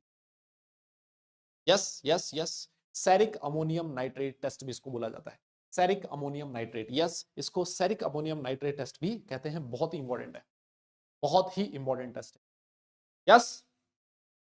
और सबसे अच्छी बात यह है, मैं बताऊं सबसे खास बात क्या है, अगर आपसे इस क्वेश्चन में पूछे what is the coordination number of cerium, बताओ, यहां पर सीरियम +4 ऑक्सीडेशन स्टेट में है, अगर तुमसे इसका कोऑर्डिनेशन नंबर पूछे तो कितना बताओगे, सीरियम +4 का कोऑर्डिनेशन नंबर कितना होगा, क्या लगता है? यस यस यस, हाँ ये बेटा CN टेस्ट है, कैन टेस्ट है, अल्कोहल के लिए किया जाता है, ceric ammonium nitrate test, red colour आपको दिखाई देगा सॉल्यूशन। आपसे क्वेश्चन पूछा है what is the coordination number, what is the coordination number of cerium +4, हाँ क्या लगता है?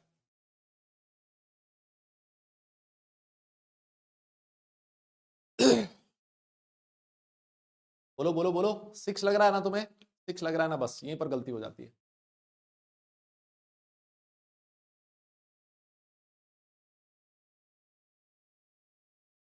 बस यहीं पर गलती हो जाती है, यहीं पर जनता निपट जाती है। कोऑर्डिनेशन नंबर बेटा 12 होता है, कोऑर्डिनेशन नंबर 12 होता है। सर ये कैसे हो गया?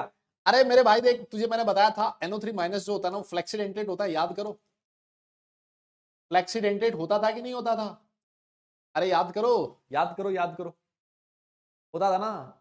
फ्लेक्सीडेंटेट की एग्जांपल्स लिखवाए थे, NO2 माइनस NO3 माइनस, बहुत सारे, जिसमें ऐसे ऑक्सी एनाइंस जिसमें एक ही सेंट्रल मेटल हो वो फ्लेक्सीडेंटेट की तरह बिहेव कर सकते हैं। CO3 2 माइनस हो सकता है, SO4 2 माइनस हो सकता है, PO4 3 माइनस हो सकता है, ये सारे के सारे फ्लेक्सीडेंटेट हो सकते हैं, है ना। तो यहां पर जो आपका NO3 माइनस है ये किसकी तरह बिहेव करता है, बाइडेंटेड लिगेंड की तरह, बाइडेंटेड लिगेंड की तरह बिहेव। और अगर बाइडेंटेड लिगेंड है तो सीरियम का कोऑर्डिनेशन नंबर कितना हो जाएगा, एक NO3 2 कोऑर्डिनेट बॉन्ड बनाएगा तो 6 NO3 12 कोऑर्डिनेट बनाएंगे, कोऑर्डिनेशन नंबर, ये ध्यान रखना, बहुत इंपॉर्टेंट चीज है ना। स्टेरिक अमोनियम नाइट्रेट में जो आपका सीरियम +4 होता है उसका कोऑर्डिनेशन नंबर 12 होता है। यस, बताया नहीं था, हाँ थप्पड़ मारूंगा मैं, देख लेना तुम लोग जाके, तुम्हारी कॉपी में लिखा हुआ होगा, यस तुम्हारी कॉपी में लिखा हुआ होगा, हाँ, डोनर ऑक्सीजन नाइट्रोजन दोनों होता है, यस। बहुत बढ़िया है ना। तो ये छोटी छोटी सी चीज है, इसको आप लोग याद रखोगे। आगे चलते हैं और बात करते हैं टेस्ट विथ थायोयूरिया। अरे थायोयूरिया क्या होता है? जो यूरिया होता था, यूरिया जो होता था मेरे भाई, NH2C डबल बॉन्ड होता था, इसमें क्या होगा? NH2CS होगा, है ना, NH2। वापस से करना वही है जो अभी थोड़ी देर पहले बताया था, इसको N double bond O OH लिखना है, yes N double bond O OH लिखना है, यहां से N2 बाहर निकलेगा, यस N2 बाहर निकलेगा, पीछे बनेगा आपका HCl माइनस थायोसाइनेट आयन, और इसमें आपको डाल देना है क्या? Fe3। आपको red orange sorry blood red colour का सब्सटेंस। ये वाला आप लोगों ने रिएक्शन आज से पहले भी पढ़ा है कहीं ना, ये वाला रिएक्शन आपने पहले भी पढ़ा है कहीं ना, बताओ कहां पढ़ा है? ब्लड रेड कलर का कंपाउंड मिलेगा। ये वाली रिएक्शन तुमने आज से पहले और भी पढ़ी है, कहां पढ़ी है ये वाली रिएक्शन? है भाई, बोलो बोलो बोलो बोलो, कहां पढ़ा है, कहां पढ़ा है?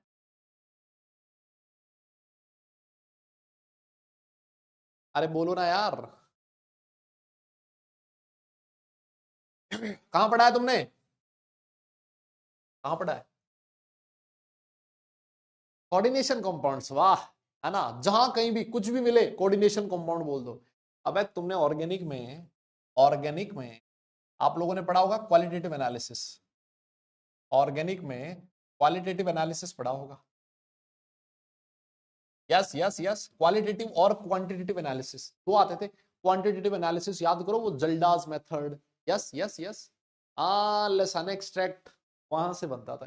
वहां पर आप लोगों ने ये वाला कंपाउंड पढ़ा था, है ना, वहां पर आपने ये वाला कंपाउंड बना था। Organic chemistry qualitative analysis quantitative analysis से पहले पढ़ाया जाता है ना। हाँ, तो वहां पर ये कंपाउंड बनता था, और जिसका कलर कैसा होता है? ब्लड रेड कलर का होता है ना, ब्लड रेड कलर का होता है। विक्टर में ये टेस्ट में नहीं आता मुन्ना, विक्टर में ये टेस्ट नहीं है ना। ये आप लोगों ने ऑर्गेनिक केमिस्ट्री में पढ़ा है, क्वालिटेटिव एनालिसिस। तो देखो मतलब एक रिएक्शन कई जगह पर यूज हो जाती है, थोड़ा सा ध्यान रखना है, यस। हाँ, तो जहां पर भी लिगेंड देखो, इसका मतलब ये नहीं है कि तुम लोग वहां पर बोल दो कि सर ये हमने कोऑर्डिनेशन कंपाउंड में पढ़ा है हर जगह। आओ जी आगे चलते हैं बेटा, है ना।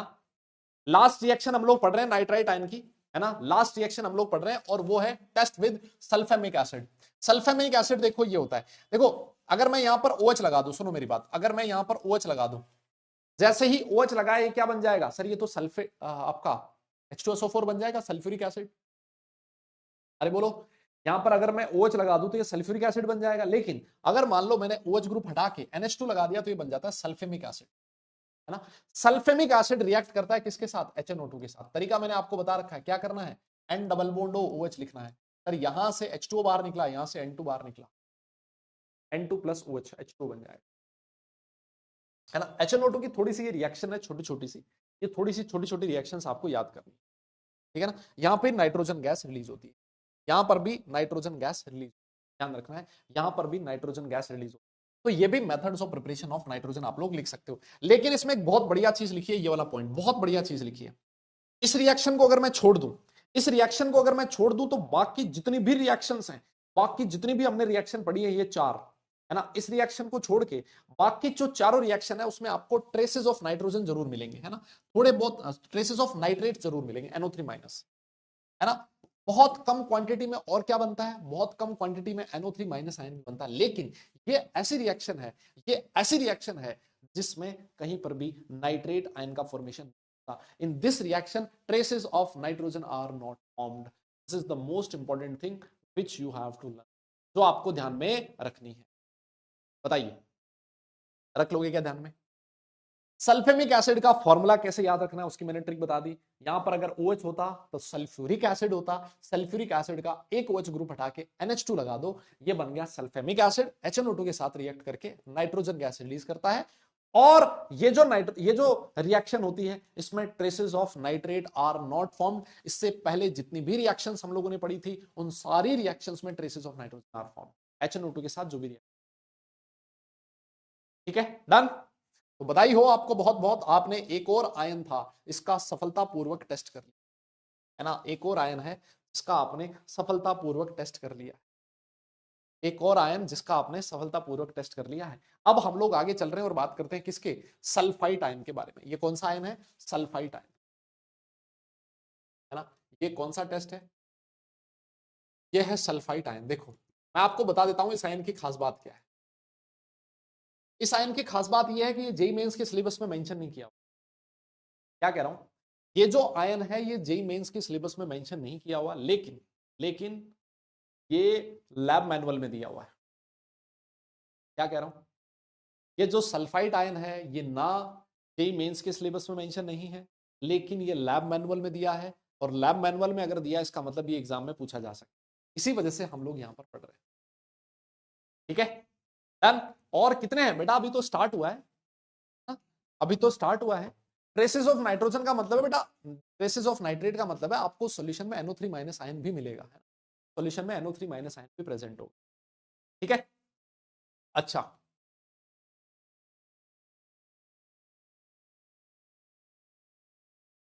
आओ जी।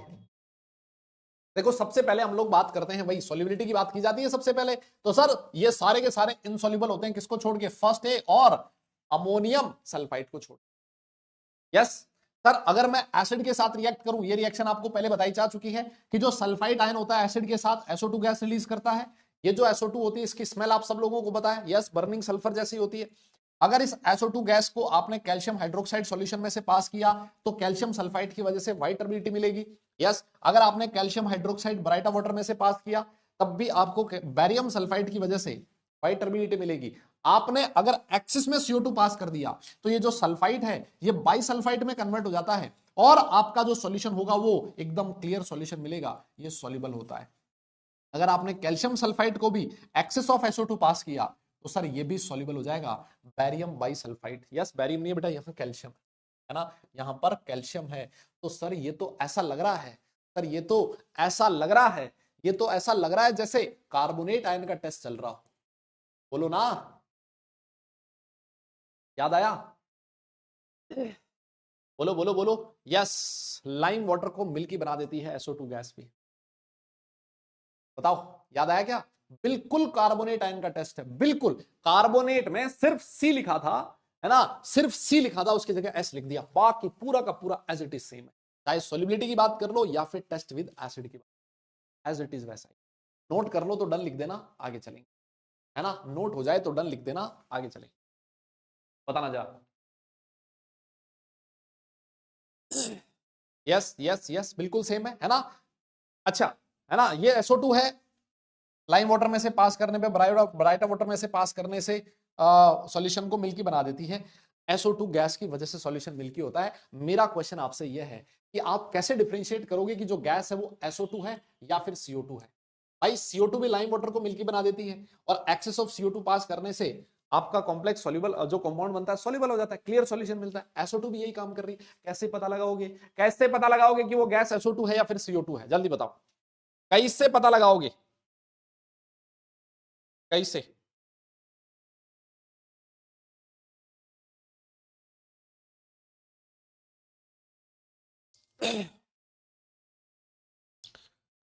जल्दी बोलो भाई, जल्दी बोलो भाई, जल्दी फटाफट।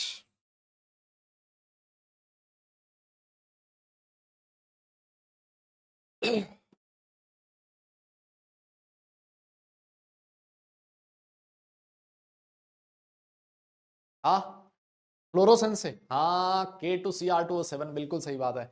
K2Cr2O7 में से पास करो, है ना, K2Cr2O7 में से पास मत करो, आप एक काम करो, K2Cr2O7 का भीगा हुआ फिल्टर पेपर ले जाके इस गैस के मुंह पे रख दो। K2Cr2O7 कैसे कलर में कन्वर्ट हो जाएगा, ग्रीन कलर, है ना। ये सारी चीज आपको बताई जा चुकी है। और देखो, test with barium chloride and calcium chloride same है, बिल्कुल जैसा हम लोगों ने कार्बोनेट में पढ़ा था। सल्फाइड आयन जो होगा वो बैरियम क्लोराइड के साथ रिएक्ट करके वापस बैरियम सल्फेट का व्हाइट पीपीटी देगा, जो कि सॉल्युबल है डाइल्यूट HCl में। वैसे ही कैल्शियम क्लोराइड के साथ रिएक्ट करेगा, वो भी कैल्शियम सल्फाइड का व्हाइट पीपीटी देगा, which is also soluble in dilute HCl। ये भी बिल्कुल वैसा ही है जैसा हम लोगों ने पढ़ा था कार्बोनेट आयन में। कार्बोनेट आयन BaCO3 देता था, यहां पर भी कार्बोनेट आयन CaCO3 देगा, दोनों का व्हाइट प्रेसिपिटेट मिलेगा, हम लोग पहले ही पढ़ चुके हैं, है ना। अब एक चीज समझना, ये जो बैरियम सल्फाइड है इसकी खास बात क्या है, सुनना। ये जो बैरियम सल्फाइड व्हाइट कलर का प्रेसिपिटेट होता है, लेकिन अगर मान लो आपने इसको पड़ा रहने दिया, ऑन स्टैंडिंग, ऑन स्टैंडिंग का मतलब क्या होता है, ये बनाया और आपने इसको एज इट इज पड़ा रहने दिया, तो जैसे ही आप देखोगे थोड़े टाइम बाद पड़े रहना अगर पड़ा रहा है इसका मतलब ऑक्सीजन प्रेजेंट है एयर में। ऑक्सीजन क्या करेगी, ये जो सल्फाइड है इसको कन्वर्ट कर देगी BaSO4। देखो यहां पर सल्फर की ऑक्सीडेशन स्टेट कितनी है, +4। यहां पर सल्फर की ऑक्सीडेशन स्टेट +6। मतलब इस सल्फाइड आयन का ऑक्सीडेशन हो जाएगा किसमें, सल्फेट में। और ये जो आपका प्रेसिपिटेट था ना, यस, ये जो आपका प्रेसिपिटेट था ये हैवी व्हाइट पीपीटी। पहले जो प्रेसिपिटेट पहले भी मिलेगा व्हाइट कलर का प्रेसिपिटेट होगा, लेकिन थोड़े टाइम बाद आप देखोगे, थोड़े टाइम बाद अगर आप लोग देखोगे तो वो जो प्रेसिपिटेट है सल्फेट का, जो व्हाइट पीपीटी था, आज वो हैवी व्हाइट हो गया, एकदम हैवी सा डेंस व्हाइट हो जाएगा। डेंस व्हाइट कलर का प्रेसिपिटेट आपको मिलेगा। लेकिन ये जो प्रोसेस है ये बहुत स्लो प्रोसेस है ना। ये ऑक्सीडेशन का प्रोसेस काफी स्लो है। स्लो क्यों है, क्योंकि यहां पर एटमॉस्फेरिक ऑक्सीजन काम में आ रही है। आप चाहते हो कि इसको मुझे फास्ट बनाना है प्रोसेस को। अगर आप इस प्रोसेस को फास्ट बनाना चाहते हो, सल्फाइड को सल्फेट में कन्वर्ट करना चाहते हो, तो आपको एक ऑक्सीडाइजिंग एजेंट लेना पड़ेगा। मेरी बात क्या कह रहा हूं मैं, ऑक्सीडाइजिंग एजेंट लेना पड़ेगा। और ये रहे आपके सामने ऑक्सीडाइजिंग एजेंट। चाहो तो आप H2O2 ले सकते हो, चाहो तो आप ब्रोमीन वाटर ले सकते हो, चाहो तो आप कॉन्सेंट्रेटेड HNO3 ले सकते हो। ये सारे के सारे ऑक्सीडाइजिंग एजेंट्स हैं। क्या है ये सारे के सारे ऑक्सीडाइजिंग एजेंट्स हैं। ये ऑक्सीडाइजिंग एजेंट इसको बड़ा जल्दी BaSO4 में कन्वर्ट कर देंगे, जिसका हैवी व्हाइट प्रेसिपिटेट क्या होगा, जिसका हैवी व्हाइट प्रेसिपिटेट। मेरी बात समझ में आई क्या? यस यस यस, क्लियर है ये चीज, है ना? ठीक है ठीक है, समझ में आई क्या मेरी बात? अब एक मेरी बात सुनना तुम लोग, हम लोगों ने पढ़ा था बैरियम सल्फाइड, एक हमने पढ़ा था कैल्शियम कार्बोनेट या फिर बैरियम कार्बोनेट, याद है? BaCO3 का भी व्हाइट प्रेसिपिटेट है ना, और बैरियम सल्फाइड का भी व्हाइट, है ना। जैसे ही व्हाइट प्रेसिपिटेट बना, आप कंफ्यूज हो जाओगे। जब कार्बोनेट आयन था, सुनना मेरी बात, जब कार्बोनेट आयन था तो उसमें बैरियम क्लोराइड डालने से BaCO3 बनता था, उसका व्हाइट प्रेसिपिटेट बनता था। यस। और अगर मान लो उसमें सल्फाइड आयन है और उसमें बैरियम क्लोराइड डाला तब भी व्हाइट प्रेसिपिटेट बना, आप कैसे श्योर होगे? आप कैसे श्योर होगे? आप कैसे श्योर होगे कि उसमें कार्बोनेट था या फिर उसमें सल्फाइड था?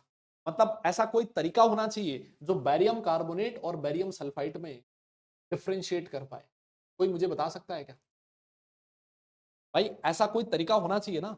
जैसे ही व्हाइट प्रेसिपिटेट बना, ये व्हाइट प्रेसिपिटेट हो सकता है आप ये सोच लो कि बैरियम कार्बोनेट है, इसकी वजह से बना है। और अगर बैरियम कार्बोनेट की वजह से बना, आप बोलोगे सर इसमें तो कार्बोनेट आयन प्रेजेंट है, लेकिन एक्चुअली उसमें कार्बोनेट आयन था नहीं, उसमें कौन सा था, सल्फाइड आयन था। तो दोनों में से, यस, दोनों में से कैसे पता लगाओगे? मेरी बात समझ में आ रही है? यस यस, दोनों में से कैसे पता लगाओगे, क्या लगता है? हीट द पीपीटी नहीं बे, अबे अकल के अंधों, थोड़ा बहुत अपना दिमाग लगाओ, है ना। थोड़ा बहुत अपना दिमाग लगाओ कि जो कैल्शियम बैरियम कार्बोनेट है, सोच के देखो, बैरियम कार्बोनेट में जो कार्बन है वो पहले से ही +4 ऑक्सीडेशन स्टेट में है। यस, बैरियम कार्बोनेट पहले से ही +4 ऑक्सीडेशन स्टेट में है। अगर आप इसको पड़ा रहने दोगे ना, तो इसका फर्दर ऑक्सीडेशन पॉसिबल नहीं हो। कोई भी ऑक्सीडाइजिंग एजेंट इसका कुछ नहीं उखाड़ पाएगा, ये as it is white colour में ही पड़ा रहेगा। लेकिन अगर मान लो सल्फाइड बना है, बैरियम सल्फाइड बना है, तो अगर आपने उस सॉल्यूशन को पड़ा रहने दिया, तो जो वो बैरियम सल्फाइड का व्हाइट प्रेसिपिटेट होगा, वो हैवी व्हाइट पीपीटी में आपको पता लग जाएगा कि बैरियम सल्फाइड था या फिर बैरियम का। मेरी बात समझ में आई क्या? ये वो चीजें होती है बेटा जो एडवांस लेवल पे पूछी जाती हैं, है ना, एडवांस पॉइंट ऑफ व्यू से इंपॉर्टेंट होती है, जहां पर डिफरेंशिएट करवाता है, ये था, वो था, ऐसा था, वैसा था, ये वाला था। मतलब ऐसे क्वेश्चन आता है कि एक सॉल्ट प्रेजेंट है ना, एक सॉल्ट प्रेजेंट है, उसमें आपने बैरियम क्लोराइड डाला तो व्हाइट कलर का प्रेसिपिटेट मिला, और ये जो व्हाइट कलर का प्रेसिपिटेट है on standing converted into heavy white PPT, है ना, सी बन जाएगा, ए बन जाएगा। आप बताओ ए बी सी क्या? इस तरह के क्वेश्चंस होते हैं जो एडवांस में पूछते हैं। मेंस में बहुत कम क्वेश्चंस आते हैं, एडवांस में पूछते हैं। डन, ये वाली चीज समझ में आई ना कि बैरियम सल्फाइड जो है, यस, बेरियम सल्फाइड जो है वो हैवी पीपीटी में कन्वर्ट हो जाएगा ऑन स्टैंडिंग, और कैल्शियम कार्बोनेट नहीं होगा। तो इससे आप डिस्टिंग्विश कर सकते हो बैरियम सल्फाइड और कैल्शियम कार्बोनेट, बैरियम कार्बोनेट। समझ में आ गई मेरी बात? डन डन, बहुत बढ़िया, वेरी गुड। फिर उसके बाद एक और बढ़िया चीज हम लोग लिखने जा रहे हैं, लेड नाइट्रेट के साथ रिएक्शन करवाने जा रहा हूं, है ना। लेड नाइट्रेट के साथ हम लोग रिएक्शन लिख रहे हैं, लेड नाइट्रेट के साथ, बहुत सिंपल सी रिएक्शन है ना। लेड नाइट्रेट PbNO3 मानते हो आप सारे लोग जानते हो। अगर सल्फाइड आयन प्रेजेंट है तो लेड नाइट्रेट के साथ रिएक्ट करके लेड का सल्फाइड आयन बनेगा, और ये जो लेड सल्फाइड होता है ये व्हाइट PBT होता है। It is soluble in dilute HNO3 and excess of basic medium NaOH। Yes, है ना। PbNO3 लेड नाइट्रेट में अगर आपको व्हाइट प्रेसिपिटेट मिल रहा है, इसका मतलब वो क्या हो सकता है, वो हो सकता है, सुनना, हो सकता है, हो सकता है, हो सकता है क्या हो, सल्फाइड आयन प्रेजेंट। एक होता है थायोसल्फेट आयन, सुनो, अगर मान लो, सुनना मेरी बात, अगर मान लो थायोसल्फेट आयन प्रेजेंट था उस सॉल्यूशन में, ये रिएक्शन थायोसल्फेट में आती है, अगर मान लो थायोसल्फेट था तो वो लेड नाइट्रेट के साथ रिएक्ट करके, है ना, वो लेड नाइट्रेट के साथ रिएक्ट करके लेड का थायोसल्फेट बनाता है, PbS2O3 बनाता है। और ये जो PbS2O3 होता है ये भी व्हाइट कलर का प्रेसिपिटेट। यहां पर फिर कंफ्यूजन हो जाएगा, है ना, यहां पर फिर कंफ्यूजन हो जाएगा। क्या कंफ्यूजन होगा, यहां पर फिर कंफ्यूजन होगा, क्या कंफ्यूजन होगा, कंफ्यूजन ये हो जाएगा कि सर एक बात बताओ, ये जो व्हाइट प्रेसिपिटेट है ये सल्फाइड की वजह से भी आ सकता है, ये व्हाइट प्रेसिपिटेट थायोसल्फेट की वजह से भी आ सकता है, क्योंकि दोनों ही लेड नाइट्रेट के साथ रिएक्ट करके व्हाइट कलर का प्रेसिपिटेट बनाते हैं। तो सर हम कैसे पता लगाएंगे कि उसमें सल्फेट आयन प्रेजेंट था या फिर थायोसल्फाइड आयन प्रेजेंट, सल्फाइड था या फिर थायोसल्फाइड था, दोनों में पता लगाने का तरीका होना चाहिए, बिल्कुल तरीका है। मान लो PbSO3 बना, सोच के देखो, जैसे ही PbSO3 बना आप इसको बॉईल कर दो, जैसे ही आप इसको बॉईल करोगे PbSO4 बनेगा, और PbSO4 भी कैसा होगा, व्हाइट कलर का, मतलब कलर में कोई चेंज नहीं होगा। लेकिन अगर मान लो लेड का थायोसल्फेट बना था, तो जब आप इसको बॉईल करोगे, जब आप इसको बॉईल करोगे तो PbS बनेगा, और PbS का ब्लैक प्रेस। तो इससे पता लगेगा, अगर बॉईल करने पे आपको ब्लैक प्रेसिपिटेट मिल रहा है, इसका मतलब आप लोग बोल दोगे थायोसल्फेट आयन प्रेजेंट था, और हीट करने पे सॉल्यूशन व्हाइट ही रहता है, इसका मतलब उसमें सल्फाइड आयन प्रेजेंट। ये पता लगाया जाता है सल्फाइड और थायोसल्फेट। यहां पर लिखा भी है distinction between sulphide and thiosulphate. मेरी बात समझ में आई? यस यस, अरे बोलो दादा, कुछ समझे क्या इससे, अरे कुछ समझ में आया क्या? ये रिएक्शन, सेम रिएक्शन थायोसल्फेट में भी आती है, मैं क्या कह रहा हूं आपसे, सेम रिएक्शन थायोसल्फेट में भी आती है। थायोसल्फेट आयन लेड नाइट्रेट के साथ रिएक्ट करके व्हाइट कलर का प्रेसिपिटेट बनाता है, सल्फाइड आयन भी लेड नाइट्रेट के साथ रिएक्ट करके व्हाइट कलर का प्रेसिपिटेट बनाता है। तो दिमाग में कंफ्यूजन हो जाता है कि बताओ ये सल्फाइड था या फिर थायोसल्फेट था। का पता लगाने के लिए आप उस सॉल्यूशन को बॉईल करते हैं। यस, अगर आपने बॉईल किया और आपको व्हाइट का व्हाइट ही मिला, इसका मतलब सल्फाइड था। हीट करने पे, बॉईल करने पे व्हाइट अगर ब्लैक में कन्वर्ट हो जाए, इसका मतलब थायोसल्फेट। ये थोड़ा याद रखने का या फिर डिस्टिंग्विश तरीका होता है ना। यस यस यस, ऊपर से कैसे गया यार, कैसे बात कर रहे हो, इसमें क्या है समझने का मतलब। अब ये तुम्हें याद नहीं हो रहा वो बात अलग है, मतलब अगर आप ये कहो ना कि सर याद नहीं हो रहा, तब मैं मानता हूं, मतलब हाँ भाई मुश्किल होता है याद करना, थोड़ा सा मुश्किल, लेकिन समझने में क्या है, इसमें समझना तो आसान है ना यार, समझ तो आ ही रहा होगा। बोलो, आओ आगे चलते हैं। Test with AgNO3। इतनी जल्दी हिम्मत हारोगे ना तो काम नहीं चलेगा, है ना, इतनी जल्दी हिम्मत मत हारो बेटा, अभी तो बहुत सारे टेस्ट पढ़ने हैं तुम्हें, है ना। लेकिन अब इसके बाद ना जो भी टेस्ट होंगे छोटे छोटे टेस्ट होंगे, है ना, इसके बाद वाले जो टेस्ट है छोटे छोटे टेस्ट है, उसमें ज्यादा टाइम नहीं लगेगा।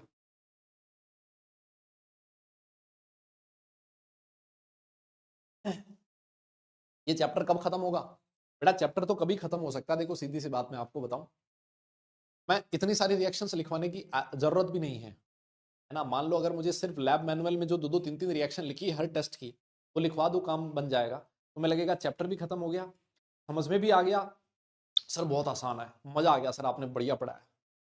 लेकिन जिस दिन जेई मेंस का अच्छा क्वेश्चन बनेगा, या फिर जब आप एडवांस के लिए बैठोगे, उसमें जब रिएक्शंस आएंगी, एकदम से हवा भी नहीं लगेगी कब क्या हो गया, है ना, बिल्कुल भी पता नहीं लगेगा। तो इस वजह से मेरा एज ए टीचर ये फर्ज बनता है, भले ये चीज मुश्किल है, डजेंट मैटर, मुश्किल है तो इसका मतलब ये थोड़ी ना कि मैं बताऊंगा नहीं उसको, है ना, मैं समझाऊंगा नहीं। मेरा फर्ज यही है कि आपको जितनी भी पॉसिबल रिएक्शंस हैं वो बताई जाए, ताकि जिस दिन एडवांस का क्वेश्चन हो, आपको ऐसा ना लगे कि ये वाला टेस्ट मेरी कॉपी में लिखा हुआ नहीं है ना, नहीं तो तुम बोलोगे यार मुझे कि सर ये तो आपने लिखवाया नहीं था, उस दिन तुम मुझे गालियां दोगे। इससे अच्छा है यहाँ पर मैं अभी सारे टेस्ट दे तो उसके बाद मैंने आपको बता दिया, अगर आप मेंस पॉइंट ऑफ व्यू की बात करो तो जो आपका लैब मैनुअल है उसको अच्छे से कर जाना, इसमें से जितनी याद हो सके वो सारी कर लेना, कोई है ना। इतना याद कैसे करेंगे बेटा, याद रिवीजन करने से होगा, बार बार पढ़ने से होगा, शॉर्ट नोट्स बनाने से होगा, चिट बनाने से होगा, है ना। ये चैप्टर लीव करके जाएं कोई दिक्कत नहीं, लीव करके चले जाओ, 1 से 2 क्वेश्चन हो सकता है आप लोग मिस कर दो। लीव करने का ऑप्शन तो हमेशा रहता है ना किसी के भी पास, लीव करने का ऑप्शन किसी के पास भी है, छोड़ने का ऑप्शन किसी के पास भी है। ये चैप्टर मुश्किल लगेगा, इसको छोड़ दोगे, फिर उसके बाद थर्मोडायनेमिक्स मुश्किल लगेगा, उसको छोड़ दोगे, फिर उसके बाद इलेक्ट्रोकेमिस्ट्री मुश्किल लगेगा, उसको छोड़ दोगे, फिर उसके बाद आयनिक इक्विलिब्रियम मुश्किल लगेगा, उसको छोड़ दोगे, फिर उसके बाद एल्डिहाइड कीटोन कार्बोक्सिलिक एसिड लगेगा, उसको छोड़ दोगे। ऐसे करके 7-8-10 चैप्टर छोड़ के चले जाओगे, हर चैप्टर से एक क्वेश्चन आएगा, 7-8 क्वेश्चन कर नहीं पाओगे, 7-8 क्वेश्चन नहीं कर पाए, है ना, वैसे ही काम खत्म हो गया, लोग वैसे ही कंपटीशन से बाहर हो गए। छोड़ना का ऑप्शन तो हमेशा रहता है ना, वो तो आपके पास हमेशा ऑप्शन रहता है, ठीक है ना। हाँ, अभी ये जो इतने सारे टेस्ट है ना, आप यूं मानो सारे टेस्ट आपको एडवांस तक याद करने हैं, है ना, सारे टेस्ट आपको एडवांस तक याद करने हैं, अभी याद नहीं करना इंस्टेंटली, क्योंकि इतने सारे टेस्ट मेंस में नहीं पूछेगा वो, ये बात समझ रहे हो। मेंस में छोटा छोटा हल्का फुल्का क्वेश्चन आता है सोल्ट एनालिसिस, बिल्कुल हल्का सा, तो पॉसिबिलिटी होती है, मैंने आपसे कहा लैब मैनुअल से पूछे जाने की पॉसिबिलिटी ज्यादा होती है, ठीक है ना। लेकिन तो पढ़ रहे हैं तो एक बार में पढ़ लेते हैं ना यार, खत्म करते हैं ना, क्यों बार बार साल अभी पढ़ाओ फिर वापस एडवांस के लिए पढ़ाओ, फिर मैं बोलूंगा कि ये टेस्ट वहां किया था उसमें ये टेस्ट नहीं किया था, ये वाला और ऐड करना है, इस वजह से मैं चाह रहा हूं एक बार में काम। यस, आओ जी आओ जी आओ जी। फिर उसके बाद रिएक्शन आती है बेटा AgNO3 के साथ, ये बढ़िया रिएक्शन है, अगर आपने ये वाली रिएक्शन याद कर ली इसका मतलब आपने थायोसल्फेट की भी एक रिएक्शन याद कर ली, है ना, आपने थायोसल्फेट की भी एक रिएक्शन याद कर ली है। आपका जो सॉल्यूशन है उसमें सल्फाइड आयन प्रेजेंट है सॉल्ट में, आपने उसकी रिएक्शन AgNO3 के साथ कर, कोई दिक्कत नहीं है, AgNO3 के साथ रिएक्ट करके ये Ag का सल्फाइड बनाएगा जो कि वाटर में सॉल्युबल होता है ना, सॉल्युबल होगा।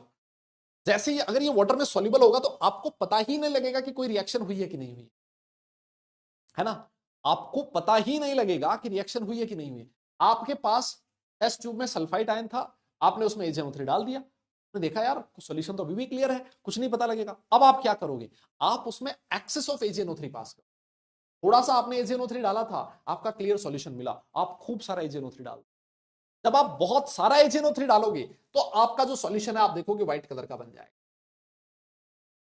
क्या बन जाएगा, व्हाइट कलर का प्रेसिपिटेट। मेरी बात समझ में आई, क्या बन जाएगा, व्हाइट कलर का प्रेसिपिटेट बन जाएगा, लेकिन इनिशियली नहीं बनेगा। यस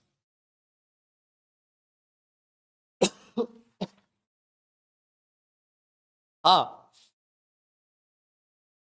इनिशियली नहीं बनेगा, इनिशियली तो आपको सिर्फ और सिर्फ क्या मिलेगा, सॉल्युबल कॉम्प्लेक्स मिलेगा, थोड़े टाइम बाद जब आप एक्सेस ऑफ AgNO3 पास करोगे तब आपको व्हाइट कलर का प्रेसिपिटेट, है ना। आपने इसमें क्या किया, सोडियम सल्फाइड डाल दिया, फिर से अब सुनना, वापस आपने एक्सेस ऑफ सोडियम सल्फाइड डाला तो आप वापस यहां पहुंच गए।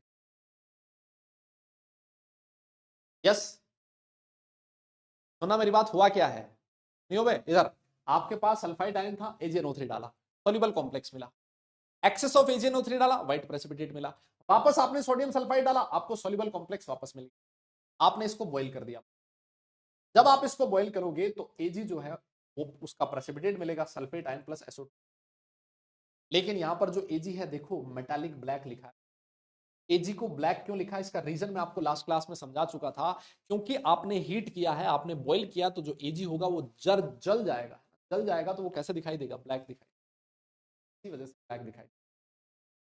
यस, मेरी बात समझ में आई। तो ये एक बहुत ही इंपॉर्टेंट रिएक्शन होती है, बहुत ही इंपॉर्टेंट रिएक्शन है जिसमें आपको याद रखना है, लास्ट में आपको जाके Ag का व्हाइट प्रेसिपिटेट, Ag का मेटालिक ब्लैक कलर का सब्सटेंस का प्रेसिपिटेट, है ना, है ना, है ना, हाँ, हीट करने से, हीट करने की वजह से ऐसा हुआ है। यहां पर जो Ag का सल्फाइड बना व्हाइट कलर का प्रेसिपिटेट, देखो इसने एक और बढ़िया चीज लिखी कि ये जो सल्फाइड है अगर आपने इसको हीट किया Ag2SO3 को, ये तो हमने लिख दिया शायद, अच्छा ये नहीं लिखा, अगर आप इसको हीट करोगे ना, देखो इसमें आपने Na2SO3 डाला तब जाके सॉल्युबल कॉम्प्लेक्स बना, और आपने इसको हीट किया, मान लो आप इसको डायरेक्ट हीट कर देते हो, आपने इसको यहीं से हीट कर दिया, है ना, अगर आपने इसको यहीं पर हीट कर दिया तब भी आपको Ag का प्रेसिपिटेट, तब भी आपको क्या मिलेगा, Ag का प्रेसिपिटेट मिलेगा, तब भी आपको क्या मिलेगा, Ag का प्रेसिपिटेट। है ना, जो कि मेटालिक ब्लैक कलर का हो। Yes yes yes. तो आप डायरेक्ट हीट करोगे तब भी Ag का ब्लैक प्रेसिपिटेट मिलेगा, मेटालिक ब्लैक, और अगर उसमें आपने Na2SO3 डाला और फिर हीट किया तब भी आपको मेटालिक ब्लैक मिलेगा। तो ये एक सीक्वेंस ऑफ रिएक्शन है, बहुत सारी रिएक्शंस का सीक्वेंस है, जिससे पैराग्राफ बनने की पॉसिबिलिटी बहुत हाई है ना, जिससे पैराग्राफ बनने की पॉसिबिलिटी बहुत हाई है। इस इतनी सारी रिएक्शन से एक पूरा कॉम्प्रीहेंशन बनाया जा सकता है, और वो जो कॉम्प्रीहेंशन है वो एग्जाम में पूछा जा सकता है एडवांस पॉइंट। यस यस, ठीक है साहब।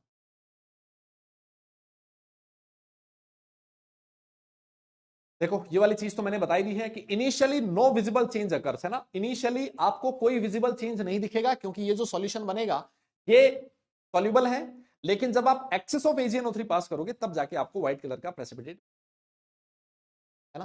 देखो एडवांस में ना इसी तरह के क्वेश्चंस पूछे जाते हैं। ऐसा क्वेश्चन उठा लेगा, एक आयन था AgNO3 के साथ रिएक्ट किया, सॉल्युबल कॉम्प्लेक्स बना, ये जो सॉल्युबल कॉम्प्लेक्स था उसको आपने एक्सेस ऑफ AgNO3 में पास किया तो C बना, B बना, व्हाइट कलर का पीपीटी बना। बी जो था उसको हीट करने से मेटालिक ब्लैक कलर का पीपीटी मिलता है, और बी को हीट करने से सॉल्युबल कॉम्प्लेक्स सी बनता है, उसको फर्दर हीट करने से मेटालिक ब्लैक कलर का प्रेसिपिटेट। बताइए ABCD। ये बहुत सारी रिएक्शंस है, 3 रिएक्शंस है जो आपसे एडवांस में जा सकती है, ध्यान रखना इस। ठीक है, आइए जनाब अगला क्वेश्चन, अगली चीज हम लोग आगे वाली रिएक्शंस पढ़ते हैं। एक चीज मुझे बताओ, SO2 जो है ये ऑक्सीडाइजिंग एजेंट है या फिर रिड्यूसिंग एजेंट, क्या लगता है आपको? इस क्वेश्चन का जवाब दो आप तो। हाँ, जल्दी बताओ। SO2 जो है ये एक ऑक्सीडाइजिंग एजेंट है या फिर रिड्यूसिंग एजेंट है, जल्दी बताइए।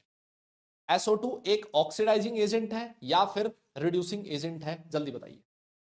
हाँ जी हाँ जी हाँ जी, जल्दी बताइए। ऑक्सीडाइजिंग एजेंट है या फिर रिड्यूसिंग एजेंट है, जल्दी बताइए। Yes yes yes, oxidising agent है या फिर रिड्यूसिंग एजेंट है। सर यहां सल्फर की ऑक्सीडेशन स्टेट +4 है। सर ये ऊपर भी बढ़ सकता है, सर ये नीचे भी गिर सकता है, +4 से +6 में भी जा सकता है, +4 से +2 में जा सकता है, 0 में जा सकता है, -2 में जा सकता है। का मतलब ये है सर ये both reducing agent as well as oxidising agent की तरह, है ना, दोनों की तरह बिहेव करेगा। ठीक है, समझ लिया आपने, कोई दिक्कत नहीं है। ये तो सर SO2 जैसा है, मतलब वो जो हमने बात करी थी ना, H2S लिखा था सल्फाइड -2 ऑक्सीडेशन स्टेट में है, तो -2 होगा, इसका मतलब वो -2 मतलब वो सिर्फ और सिर्फ ऑक्सीडाइज हो सकता है, रिड्यूस नहीं हो सकता। H2S ये दोनों हो सकता है ना। अगर ये दोनों हो सकता है तो देखो ये चीज लिखी है यहां पर हमने, SO2 जो है वो ऑक्सीडाइजिंग एजेंट, अगर यहां पर रिड्यूसिंग एजेंट है, SO2 रिड्यूसिंग एजेंट है, तो ऑक्सीडाइजिंग एजेंट के साथ रिएक्ट करेगा, क्या बनेगा? देखो यहां पर +4 है, ये किस में चला जाएगा? +6 में चला जाएगा। लेकिन अगर मान लो ये ऑक्सीडाइजिंग एजेंट की तरह बिहेव करता है तो खुद रिड्यूस होगा, खुद रिड्यूस होकर कहां जाएगा? 0 में जाएगा, सल्फर, है ना, सल्फर में जाएगा।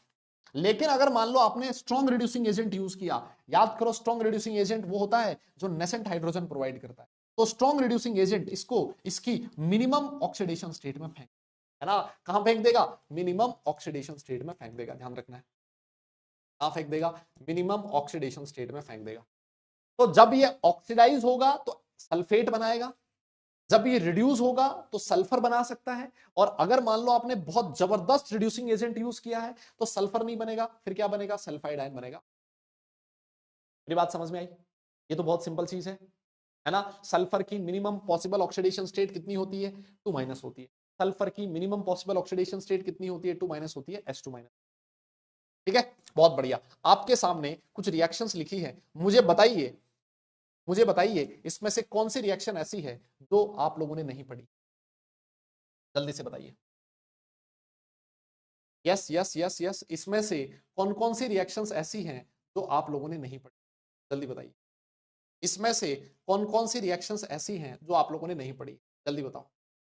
आपके सामने कुछ रिएक्शंस लिखी, reactions based on reducing property, मतलब जो SO2 है, यस, ये जो SO2 है ये रिड्यूसिंग एजेंट की तरह, जल्दी से बताइए इनमें से क्या कोई ऐसी रिएक्शन है जो आप लोगों ने नहीं पढ़ी है? कोई भी रिएक्शन हो बताइए।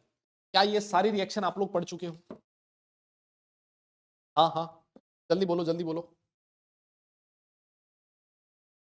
जल्दी बताओ, ऐसी कौन सी रिएक्शन है जो तुमने नहीं पढ़ी है?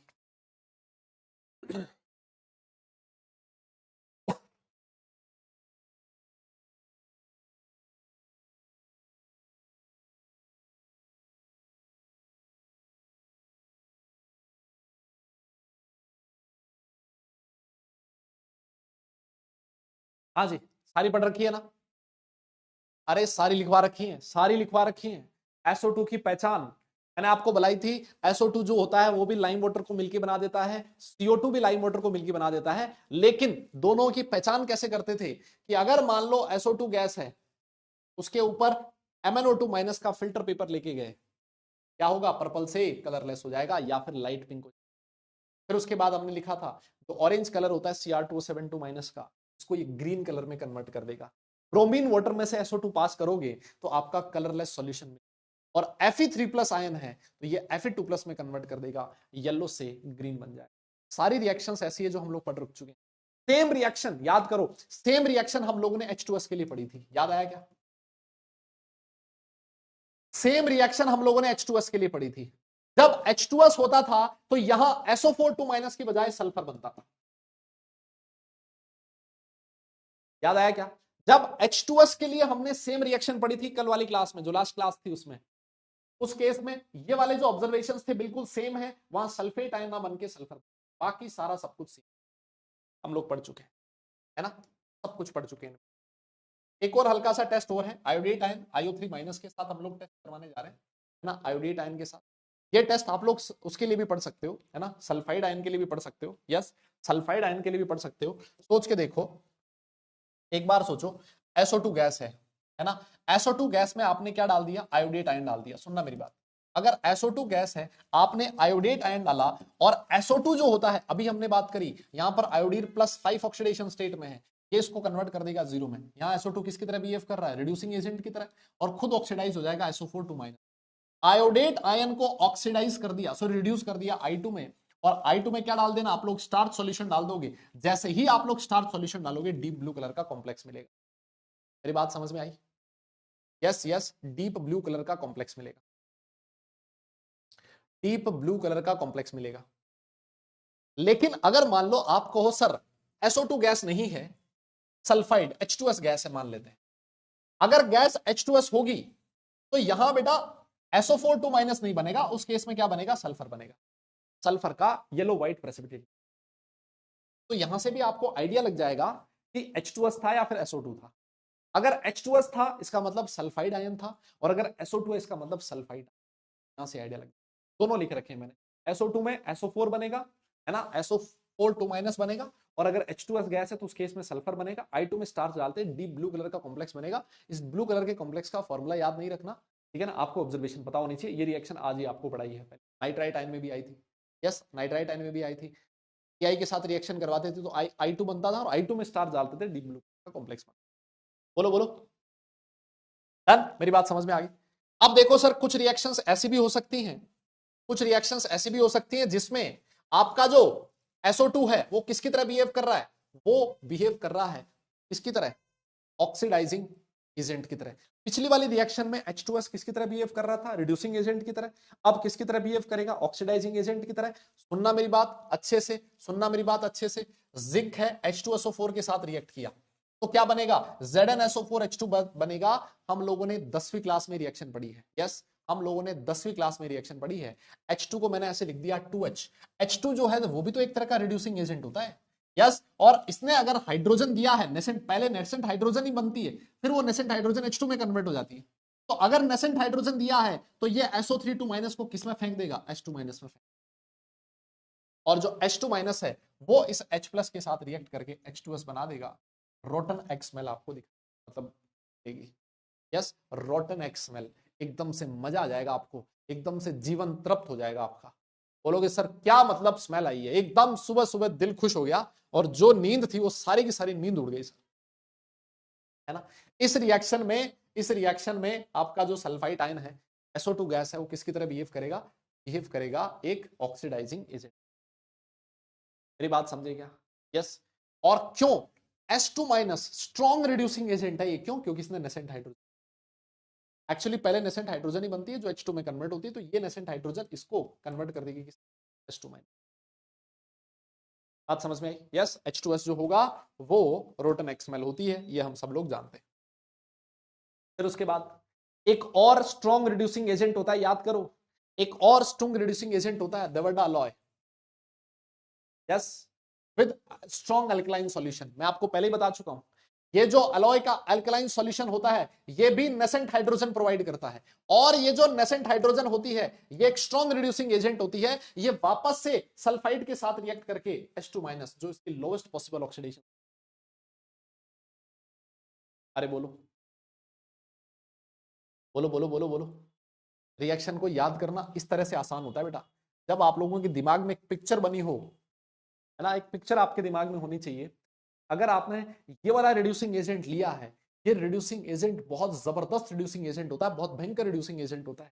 ये किसी भी सब्सटेंस को उसकी मिनिमम पॉसिबल ऑक्सीडेशन स्टेट में रिड्यूस करता है, और सल्फर की minimum possible oxidation state sulphide में करना। यस, क्यों? क्योंकि जो डेवल्डा अलॉय होता है ये नेसेंट हाइड्रोजन प्रोवाइड करता है। क्या करता है? नेसेंट हाइड्रोजन प्रोवाइड करता है। तो ये ऑक्सीडेशन और रिडक्शन वाली रिएक्शंस में तो मेरे हिसाब से आपको दिक्कत नहीं आनी चाहिए। एक बहुत ही शानदार टेस्ट है, इंपॉर्टेंट टेस्ट है, याद करना है। सोडियम नाइट्रोप्रोसाइड के साथ रिएक्शन बहुत इंपॉर्टेंट है, बहुत ही इंपॉर्टेंट, जबरदस्त इंपॉर्टेंट है ना?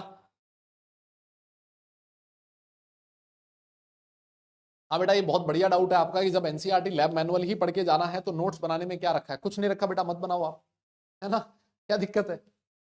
लैब मैनुअल आपके पास है ना? अगर सिर्फ लैब मैनुअल ही पढ़ के जाना होता तो फिर ये मैं पढ़ाता ही क्यों? लैब मैनुअल पढ़ के जाना मैंने कंपल्सन नहीं बताया है, मैंने आपको बोला है ये मजबूरी है आपकी। बहुत सारे लोग ऐसे हो सकते हैं जो ये कहते हैं मैं नहीं पढ़ पाऊंगा ये, है ना सर, मैं ये नहीं करके जा रहा। तो अगर ये नहीं करके जा रहा उस केस में कम से कम तो लैब मैनुअल करके चला जा, मैंने ये बोला है। मैंने ये नहीं बोला है कि मेंस के लिए सिर्फ आपको लैब मैनुअल पढ़ के जाना है ना। अला मतलब अपनी बात मेरे मुंह में मत डालो। हाँ, होशियारी पहले लगाओगे तुम। हाँ देखो क्या होता है,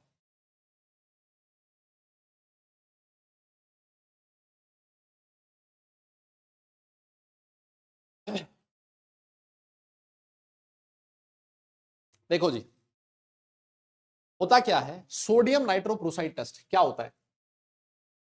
आपके पास है जिंक सल्फेट, है ना, आपके पास क्या प्रेजेंट है? जिंक सल्फेट प्रेजेंट है। इसकी रिएक्शन आपने सोडियम नाइट्रोप्रोसाइड के साथ करवाई।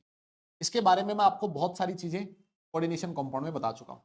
ये ब्राउनिश रेड कलर का सब्सटेंस है ना, कैसा होता है? Brownish red. ये इसको कन्वर्ट कर देगा, ZnSO4 जब इसके साथ रिएक्ट करेगा तो बनेगा जिंक नाइट्रोप्रोसाइड। फर्क सिर्फ इतना सा होगा, यहां Na2 की जगह क्या आ जाएगा? जिंक आ जाएगा, जिंक नाइट्रोप्रोसाइड बन जाएगा। और सर ये जो जिंक नाइट्रोप्रोसाइड होता है ये किस कलर का होता है? लाइट पिंक होता है। आपका फेवरेट, है ना, आपका फेवरेट। ब्राउनिश रेड जो था किसमें कन्वर्ट हो जाएगा? ब्राउनिश रेड कन्वर्ट हो जाएगा किसमें? Light pink. ब्राउनिश रेड कौन होता है? Sodium nitroprusside. याद कर लो इसको अभी, है ना? इसी वजह से मैं एक ही रिएक्शन को 3-4 बार बोल देता हूं ताकि कुछ तो दिमाग में घुसे, कम से कम 3-4 बार एक चीज पढ़ोगे। सोडियम नाइट्रोप्रोसाइड किस कलर का होता है? ब्राउनिश रेड का। इसमें आपने जिंक सल्फेट डाला तो क्या बन गया? Zinc nitroprusside.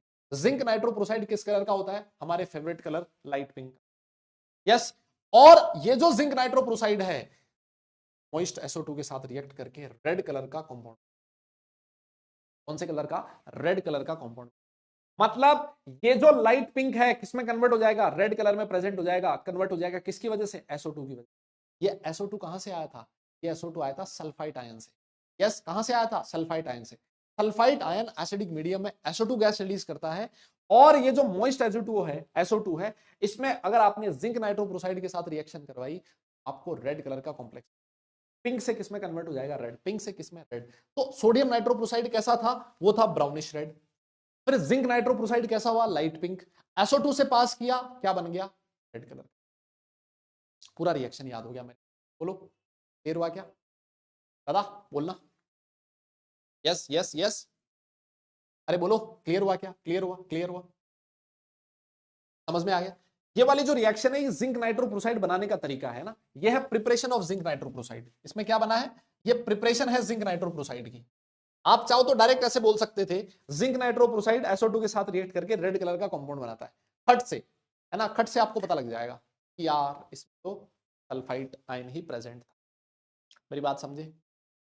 यस यस, बहुत बढ़िया, बधाई हो आपको, बहुत बहुत बधाई हो, आपने सल्फाइड आयन भी खत्म कर दिया है ना, सल्फाइड आयन भी खत्म। मैंने आपको बोल दिया था सल्फाइड आयन जो है वो अगर आप सिलेबस में देखोगे उसमें मेंशन नहीं कर रखा, लेकिन लैब मैनुअल में है, इसका मतलब सिलेबस का पार्ट है, और लैब मैनुअल में है इसका मतलब हमें पढ़ना पड़ेगा। अब हम लोग पढ़ने जा रहे हैं अगले आयन के बारे में जिसका नाम है एसीटेट। कौन सा? एसीटेट। यस, कौन सा? Acetate ion. ये एसीटेट आयन 5 मिनट का टॉपिक है। कितने मिनट का? 5 मिनट ओनली। 5 मिनट में एसीटेट आयन खत्म। यस यस, 5 ही मिनट का। क्यों? क्योंकि इसकी बहुत सारी रिएक्शंस ऐसी है जो हम लोग पहले पढ़ चुके हैं। बात कर लेते हैं सबसे पहले सॉल्युबिलिटी। बताया था आपको सारे के सारे जो एसिडेट आयन होते हैं वो सॉल्युबल होते हैं किसको छोड़ के? एजी, कॉपर प्लस और एचजी प्लस को छोड़ को अगर मैं छोड़ दूं, एजी, कॉपर और एचजी टू इसको छोड़ के बाकी सारे के सारे एसिडेट्स आर सॉल्युबल। हमने बात करी थी अगर एसिटेट आयन जो है उसको एसिड के साथ रिएक्ट करवाया तो एसिटिक एसिड की फ्यूम्स बनेगी। बताइए इनकी स्मेल कैसी होती है?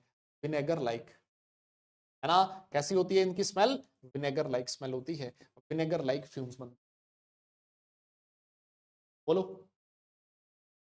समझ में आई मेरी बात? यस यस, ये चीज तो हम लोगों ने पहले ही पढ़ चुकी है, इसमें तो कोई दिक्कत है ही नहीं, है ना? ये चीज हम लोगों ने पहले ही पढ़ ली। और देखो अगर मान लो मैं AgNO3 के साथ रिएक्ट करवा दूं, AgNO3 के साथ रिएक्ट करवा दूं तो ये सिल्वर का व्हाइट कलर का प्रेसिपिटेट बनाएगा। अभी हम लोगों ने बात करी, देखो सिल्वर का जो एसिटेट होता है, सिल्वर का जो एसिटेट होता है वो सॉल्युबल नहीं होता, सिल्वर का जो एसिटेट है वो सॉल्युबल नहीं है। तो हमने क्या किया, आपके पास एसिटेट आयन था, आपने AgNO3 डाला और जैसे AgNO3 डाला आपको व्हाइट कलर का प्रेसिपिटेट मिल गया, silver acetate which is soluble on boiling, है ना? ये वैसे सॉल्युबल नहीं होता, लेकिन अगर आप इसको हीट करते हो, बॉइल करते हो तो ये सॉल्युबल हो जाता है। Clear solution? बोलो, मेरी बात समझ में आई? ठीक है, ये वाले रिएक्शन याद करो। क्या आपने कहीं पर एस्टिफिकेशन रिएक्शन का नाम सुना है भाई? आप लोगों ने कभी एस्टिफिकेशन रिएक्शन का नाम सुना है? बोलो बोलो बोलो, आप लोगों ने कभी एस्टिफिकेशन रिएक्शन का नाम सुना है? एस्टिफिकेशन रिएक्शन आपके सामने लिखी है। एसिटिक एसिड होता है, एसिटिक एसिड अल्कोहल के साथ रिएक्ट करके in the presence of acid क्या बनाता है? CH3COOH। ये है एस्टर, है ना? ये है एस्टर। और इसकी स्मेल कैसी होती है? Fruity like smell. इसकी स्मेल कैसी होती है?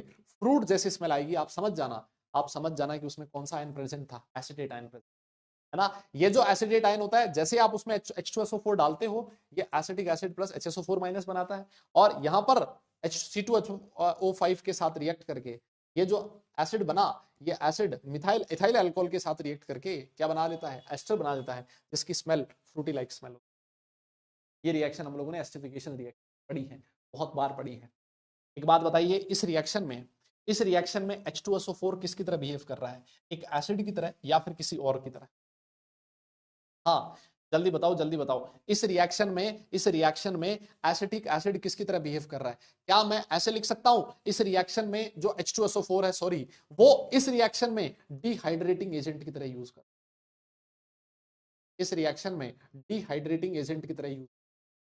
डिहाइड्रेटिंग एजेंट क्या होता है? डिहाइड्रेटिंग एजेंट होता है जो वाटर मॉलिक्यूल को बाहर निकाल दे, H2O बाहर निकाले। देखो इस रिएक्शन में क्या बाहर निकल रहा है? H2O तो बाहर निकल रहा है, तो H2SO4 यहां पर डिहाइड्रेटिंग एजेंट की तरह बिहेव कर रहा है, और यहां पर जो H2SO4 है वो किसकी तरह बिहेव कर रहा है? एसिड की तरह।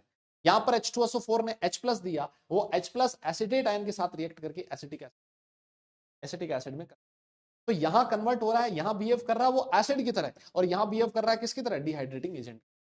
सिंपल सी चीज है, मेरे हिसाब से आसान है, आप लोगों को पता होनी चाहिए। यस, बोलो बोलो बोलो, है ना? हाँ जी, पानी निकल गया बेटा, इस केस में H2O बाहर निकल जाता है। एक और रिएक्शन है, टेस्ट विद न्यूट्रल FeCl3, है ना? ये इंपॉर्टेंट रिएक्शन है ना? ये इंपॉर्टेंट रिएक्शन है, टेस्ट विद न्यूट्रल FeCl। ठीक है, तो ये वाला टेस्ट और ये वाला टेस्ट, इसको आप लोग लिख लेना, है ना? होमवर्क में लिख लेना, अगली क्लास में आएंगे तो हम लोग इसके बारे में समझ लेंगे। ठीक है, ये दोनों जो टेस्ट है ये अपने आप एक बार आप लिख लेना, नेक्स्ट क्लास में आऊंगा तो मैं समझा दूंगा। ठीक है, नेक्स्ट क्लास में आएंगे तो समझ लेंगे। आज के लिए हम लोग बस इतना ही करेंगे बेटा, है ना, आज के लिए हम लोग बस इतना ही। यस यस यस, आज के लिए हम लोग, ठीक है। अगली क्लास में हम लोग कुछ और आयंस देखेंगे, है ना। ये हम लोगों ने सब ग्रुप 1 पढ़ा है। नेक्स्ट क्लास में मैं आपको नाइट्रेट आयन और साथ साथ क्लोराइड, ब्रोमाइड, आयोडाइड, ये तीनों आयन, चारों आयन खत्म करवा दूंगा नेक्स्ट क्लास, ठीक है। तो मुझे लग रहा है अगली 2 क्लास में आपके एनायंस का टेस्ट खत्म हो जाएगा, फिर उसके बाद कैटायन बचेगा। कैटायन 1 या 2 क्लास लेगा मैक्सिमम, है ना। कैटायन कितनी क्लास लेगा, 1 या 2 क्लास मैक्सिमम, खत्म हो जाएगी। 2 क्लास मान लो कैटायन के लिए, सिर्फ 2 क्लास।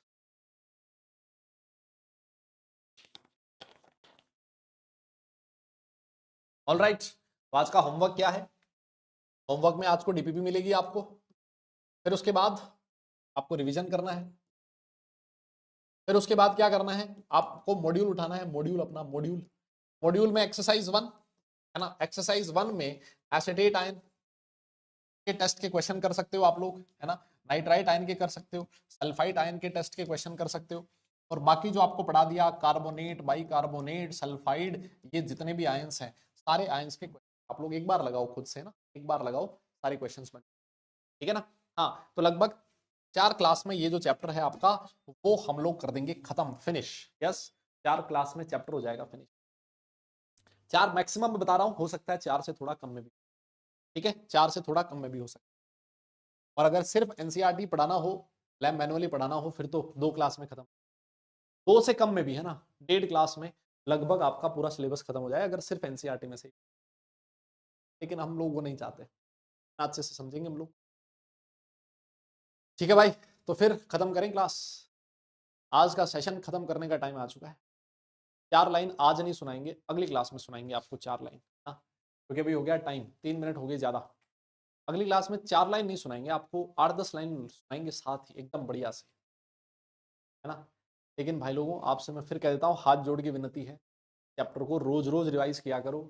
ये ऐसी चीज है, रिएक्शंस याद आसानी से नहीं होगी।